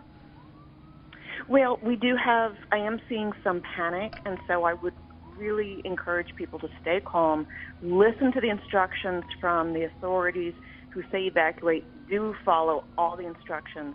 Grab what is necessary to you, like your medications, and head towards an evacuation center. Be calm and be ready to know that these evacuation centers are going to be very bare bones at the very beginning, but they're a safe place to be and to hang on and to be kind to each other. What are you recommending to people who might want to be hanging around their home a little longer than they probably should be right now? I can't make anyone's personal choice for them, but I always think that if the emergency management agency says and the fire department say you need to get out, they know what they're talking about. Yeah, it's a very good point there. If people want to help out, Michelle, what's the best way? Well, at this point, if you are home and safe, stay there. And we have gotten a lot of people who want to go out and they want to come out and help. Right now, unless you are a trained shelter worker through the Red Cross or our partner agencies, this isn't the time. There's a lot, as you've been showing, you've got a lot of emergency vehicles who are trying to get to where they need to go. The roads are getting slick from the rain, and we want to keep everybody safe. So at this time, if you are safe, stay that way. You know, Michelle, I've received a couple of emails and such from people worried about their pets and maybe worried about some family members that they can't get a hold of and such. Is going to a Red Cross shelter the best place for them to go and report that they've got a concern? That is, the shelters right now are working with the clients, so they're not going to have much time to work outside of working with the hundreds of people who are coming in for shelter. Okay. One of the ways with pets, if they have pets, bring them right now. Pets can't come into a shelter legally because of allergies and safety issues, but this isn't the time to worry about, oh gosh, I'm going to stay home because of my pets. Bring them. We will figure out something. It's all about being safe right now. If you cannot find a loved one, 911 is really a better call than the Red Cross because we are not first responders. But we want to make sure that you're not calling 911 and filling up their lines as well. So there has to be a very, very careful balance. One thing you can do through social media, there's a lot of the posting they're safe and well. There's the Red Cross safeandwell.org program that they can go online and say, hey, it's me, and let your family members know as well. So it's really about staying calm and using your communication skills. What if people have a lot of stuff with them, things like that? I mean, is that welcome in the shelters? There's not going to be much space in the shelters for a lot of stuff. So if you're coming in and you have your car, leave a lot of it in your car. But in the shelter, it's going to be full of a lot of people. So you're going to want to be very willing to share and learn and meet new people. You know, you bring up it is going to be kind of a tight space. Is this a place where people should show up first before maybe getting a place to stay the night at? Or, you know, is this kind of more just a temporary, just relax, have some water, and find another place type shelter? It may be both. Yeah. Evacuation shelters are very bare bones. We're trying to first get people safe. Eventually, as people find out, they can either go back home or it is going to thin out, but then they may and very well become your full-blown shelters with more space, with more resources available. We're really following this minute by minute, hour by hour, and we're going to respond to it as quickly as we possibly can. That's kind of the situation right now. Michelle, thank you very much. Really appreciate you joining us tonight. Good luck out there. Yeah. Well, here's a picture we're seeing from the Aeromont School of Arts and Craft. Executive Director Billy May posting this picture online. Oh man, that looks like two buildings there, unfortunately, on fire here. This is, he says, the fire approaching from the hillside above the campus. This is actually our first look at some structures on fire. We've had a couple people talk about them, but this is the first real look at two buildings. We are being told that all Aeromont personnel is safe tonight. Two dorms are gone. These are the dorm rooms there, or dorm buildings. And the Red Barn was surrounded by fire when he evacuated, is what he was telling us. So it looks like maybe 3 structures in the end here, at least that he's thinking of. We do have some more pictures here from him as well. You can see that fire line just kind of creeping up along that side there, and you see more of the cabins, how close they're getting there to the dorms. Wow, those are some pretty crazy pictures of what's going on up there. Yeah. So our first glimpse there of some major damage to at least 3 buildings. All right, right now we're going to check in on how the weather is shaping up here and send things over to meteorologist. We're going to go to Chief Meteorologist Matt Hinken right now. Yeah, we'll get to Ken here in just a second. I wanted to show you this picture from Look Rock Mountain. The camera up there is a static image, but this is over the tops of the mountains where it's very dark. But look at the glow off in the horizon. That's in another round of fires out there. So hopefully that won't expand by any stretch of the imagination. 9:03 this evening. We've had fires all day long, but 9:03 this evening is when it officially took effect. The immediate broadcast requested. This is the actual statement from the Sevier County Emergency Management Agency at 9:03. The following message is transmitted at the request of the Sevier County Emergency Management Agency. Been here 27 years, never seen anything like this. The city of Gatlinburg and nearby communities are being evacuated due to wildfires. This was at 9:03, okay? Nobody is allowed into the city at this time. If you are currently in Gatlinburg and are able to evacuate, evacuate immediately and follow any instructions from emergency officials. If you are not instructed to evacuate, please stay off the roads. And that's been what a lot of folks have been dealing with the last 2 or 3 hours. So a statement like that doesn't come out very often. Hopefully we don't have to see it again, but we will see some improvements on the way. Showers that have fallen in the Pigeon Forge area have soaked the ground at Pigeon Forge. The other thing that's obviously separate of the fires is that we haven't had rain in a long time, and a lot of the roads, I know it may seem kind of not really important right now, but it's really important because oil and leaves that get wet on the road, you put the brakes on, it's just like on a sheet of ice sometimes. So remember that when you're going to be out on the roads tonight and first thing in the morning, and also when we get rain again tomorrow night across the board. Those of you in Tellico Plains and Von Orr, we haven't forgotten about you. We don't have a whole lot of pictures from there, but we understand we've heard of many reports from Ryan about evacuations there, so we consider you just as important as the folks in Sevier County as well. We do have some plumes of smoke. This is the radar imagery from the last few hours. Here comes the first batch of rain. That's the rain that has already fallen in Sevier County and continues to move out. But see the radar now starting to pick up on the plumes of smoke already? Yeah, behind the rain. That first batch of rain came through. Watch the first batch of rain come through. That soaks the area, but then you can still pick up that plume of smoke still going. So that indicates the area is wet, but it's not enough to put the fire out. Dry in Knox County. Here comes the second batch of rain that's going to come our way, and we can hope this holds steady and holds true and brings a little bit more soaking rains to the area overnight. This is the movement of it as it comes off the plateau. So a good soaking rain in Crossville right now, some gusty winds up there where that red is. And this is I-40 coming off the plateau down into the valley, and eventually in an hour or so should be back over into Sevier County and hopefully bringing you good soaking rain.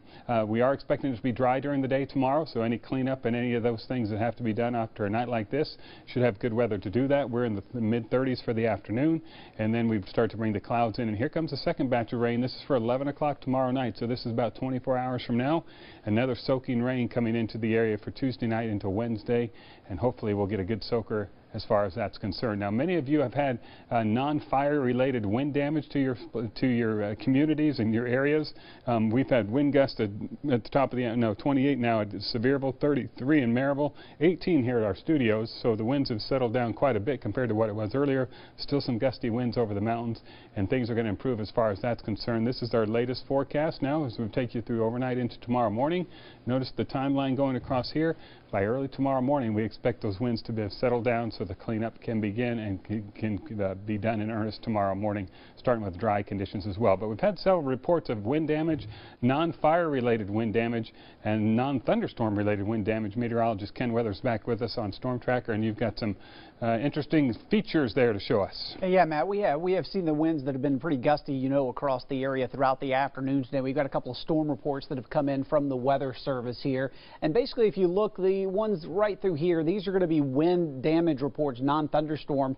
Trees down in the Maryville area, that was right around 10 o'clock this evening. Also a report of some gustier winds earlier. This was near the Sevierville area earlier, and we saw winds gusting at 56 miles per hour, pretty close to the Sevierville area from a weather station there earlier. And of course, report of a fire. That's what this is right through here. We talked about that, the wildfire that was spreading pretty rapidly across the area due to the high winds led to the evacuations in the surrounding areas. That was earlier. Wind gusts as well in Greene County. We get these a lot, these types of situations, especially over towards Cedar Creek, also up 60-mile-per-hour wind gust there in Nolichucky area there. That was just about 8 o'clock this evening. So we've had this really across much of the area throughout much of the afternoon and into the evening hours. And this is what we talked about. Rain opportunities will stay with us as we go overnight. Now, the threat for lightning being produced with some of these storms pretty low. You may hear a rumble of thunder, but we're not expecting widespread lightning with this, which is good. Just the opportunities for rain, but they will start to taper off pretty quickly, as Matt mentioned, early tomorrow morning. And then most of tomorrow afternoon will be dry. Sun will start to peak out as well, and the winds will start to pick back up out of the south, 10 to maybe as high as 20 miles per hour. So not as windy as today, but we will still have some gusty winds throughout the day. Better opportunity of steadier, heavier rain overnight Tuesday into Wednesday across the area. We'll have more details coming up in just a few minutes, Ryan. All right, Ken, thank you very much. Now, we just saw a video, picture confirming 3 structures on fire here, but we just got some latest news here from the Tennessee Emergency Management Agency here, TEMA, giving us some latest information as we take a look at some of the video up in Gatlinburg. They're telling us currently 30 structures are on fire in Gatlinburg. 30 structures are on fire, including a 16-story hotel on Reagan Drive and the Driftwood Apartments reportedly fully involved near the Park Vista Hotel. Evacuations are underway for downtown Gatlinburg, also Minot Park, Park Vista, and Ski Mounty in Gatlinburg, and for the south part of Pigeon Forge close to Sevierville. Now, the wildfire is also at the edge of the Dollywood property. And we got a picture of how close that fire is to Dollywood's resort as well on our website at WATE.com. That right there you're taking a look at is the Space Needle with how close the fire is on the ridge there in downtown Gatlinburg. We're going to continue to, of course, monitor this wildfire here burning in Gatlinburg. I do want to thank everybody for joining us here, and we will continue to monitor it and push and give you any kind of new information, of course, on our website, WATE.com. If you don't have our news app, you should download it now. We will continue to push any kind of new news that we get in through our app. And, of course, we're going to have the latest information on TV here starting at 4:30 in the morning on Good Morning Tennessee. So, folks, thanks for joining us here, and we'll see you back here at 4:30 in the morning. Good night.